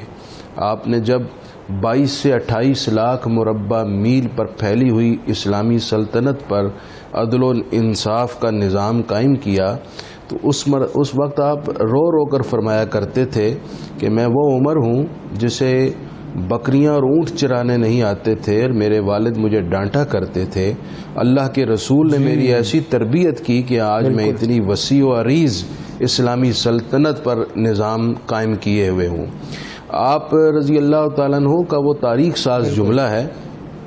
दो जुमले आपके बहुत ही मारूफ हैं। एक तो वो आप फरमाया करते थे कि तुमने कब से लोगों को ग़ुलाम बना लिया हालांकि इनकी माओ ने इन्हें आज़ाद पैदा किया है। और दूसरा आपका वो तारीख साज जुमला जो आज के दौर में भी तकरीबन हर पॉलिटिशियन उसे कोड करता है, काश के उसे अपनी ज़िंदगी में प्रैक्टिकली लेकर भी आएँ कि हज़रत उमर फरमाया करते थे अगर फ़ुरात के किनारे बकरी भी प्यासी मर गई और बाज़ रिवायतों में है कि कुत्ता प्यासा मर गया तो उमर अल्लाह के हुजूर इसका जवाबदेह होगा। आपको अपने मुआख़ज़े की इतनी फ़िक्र थी। हज़रत उमर रज़ी अल्लाह ताला अन्हु ने जो अंदाज़े हुक्मरानी इख्तियार फरमाया वो बतौर ख़ास आज के दौर में सब के पेश नज़र रहना चाहिए, इंडिविजुअल्स के भी और ख़ुसूसन जो हमारा हुक्मरान तबका है जिनके हाथ में लोगों के राइट्स और हुकूक का इख्तियार होता है। हज़रत उमर रातों को गश्त करते, लोगों का ख्याल करते और ख़ास तौर पर जो आपने ताकतवर और कमज़ोर की तफरीक किए बग़ैर निज़ाम अदल कायम किया वो हमारे लिए रोल मॉडल है। आपने एक मरतबा बाज़ार में देखा कि एक मोटा ताज़ा और फरबा ऊँट फ़रोख्त होने के लिए खड़ा है। पूछा ये किसका है? बताया गया ये आपके साहिबजादे का है। फरमाया ये ऊँट तो आम ऊँटों से ज़्यादा मोटा ताज़ा है, कहीं ये सरकारी चरागाहों में तो नहीं चरता? अच्छा। बताया गया जी ऐसा ही है। तो हज़रत उमर ने फरमाया इसको बेचा जाए और एक आम ऊँट की जितनी कीमत है वो इसके मालिक को दी जाए और बाकी जो इजाफी कीमत वसूल होगी वो बैतुल माल में जमा करा दी जाए। ये था हज़रत उमर की नज़र में। देखिए गोया कि हज़रत उमर अपनी फैमिली के लिए सरकारी वसाइल में से कोई मुराहात नहीं लिया करते थे। हालांकि इतनी बड़ी सल्तनत के आप मालिक हैं और आपके हुक्म हर तरफ नाफिज होते हैं, लेकिन अपने बच्चों और अपनी ज़ात के लिए भी आप मुराहात लेने के हक़ में नहीं थे। और आज देखा जाए तो हुक्मरानों के बच्चे, ब्यूरोक्रेट्स के बच्चे बेदरेग अंदाज में उस कौम के वसाइल को यूज़ कर रहे हैं जहाँ पर एक बड़ी तादाद है जिनको 2 वक्त की रोटी और पीने का साफ पानी भी नहीं मिलता। एक मरतबा कहत आ गया तो हज़रत उमर रज़ी अल्लाह ताला अन्हु ने फरमाया मैं उस वक्त तक घी और शहद यूज़ नहीं करूँगा जब तक मेरी सल्तनत का आम आदमी भी इस कहत से निकलकर ये यूज़ करने के काबिल ना हो जाए। इस कदर हज़रत उमर अपने आप को आम रियाया के साथ शामिल करते थे। आप इसी तरह गवर्नर्स का जब तकर्रुर करते तो आपकी एक आदत थी कि आप उनके असासा जात को लिखवा कर जमा कर दिया करते थे सरकारी मकतब में, और जब वो शख्स की जो डिक्लेरेशन फारिग होता अपना टेन्योर पूरा कर लेता तो उसके एहसासों को दोबारा टैली करते, जो इजाफा होता वो जब्त करके बैतुल माल में जमा करवा दिया करते थे। हज़रत उमर की इसी इंसाफ पर मबनी हुकूमत का ये असर था कि सिर्फ 10 साल के अंदर इस्लामी सल्तनत 22 से 28 लाख मुरब्बा मील तक फैल गई, जहां दूर दराज के किसी गली के किनारे पर भी ना किसी खातून पर दस्त दराजी होती, ना किसी के साथ ना इंसाफ़ी होती, इवन के अक़लियतें और गैर मुस्लिम भी इस्लाम के ज़ेर साया भरपूर एतमाद के साथ ज़िंदगी गुजारते थे। इसीलिए जब आपकी शहादत हुई आज का दिन तो हज़रत अली और हज़रत इब्न अब्बास वहाँ खड़े हुए थे और उन्होंने कहा हम गवाही देते हैं, दोनों हस्तियों ने कहा हम गवाही देते हैं कि आपने सारी ज़मीन को अदल से भरा है। बल्कि हज़रत अली का वो जुमला जो हज़रत इमाम मोहम्मद बाकिर ने नकल फरमाया कि हज़रत अली ने फरमाया कि मैं लोगों में सबसे ज़्यादा जिस हस्ती से मोहब्बत करता हूँ रसूलुल्लाह सल्लल्लाहु अलैहि वसल्लम के बाद वो हज़रत उमर हैं, और मेरी ये ख्वाहिश और तमन्ना है कि जब मैं खुदा के हुजूर पेश हूँ तो हज़रत उमर जैसा नामा अमाल लेकर पेश हूँ। जनाबे वाला हज़रत उमर को बहुत कोट किया जाता है। बहुत शुक्रिया अदा करेंगे मुफ्ती फारूक कादरी साहब हमारे साथ मौजूद हैं।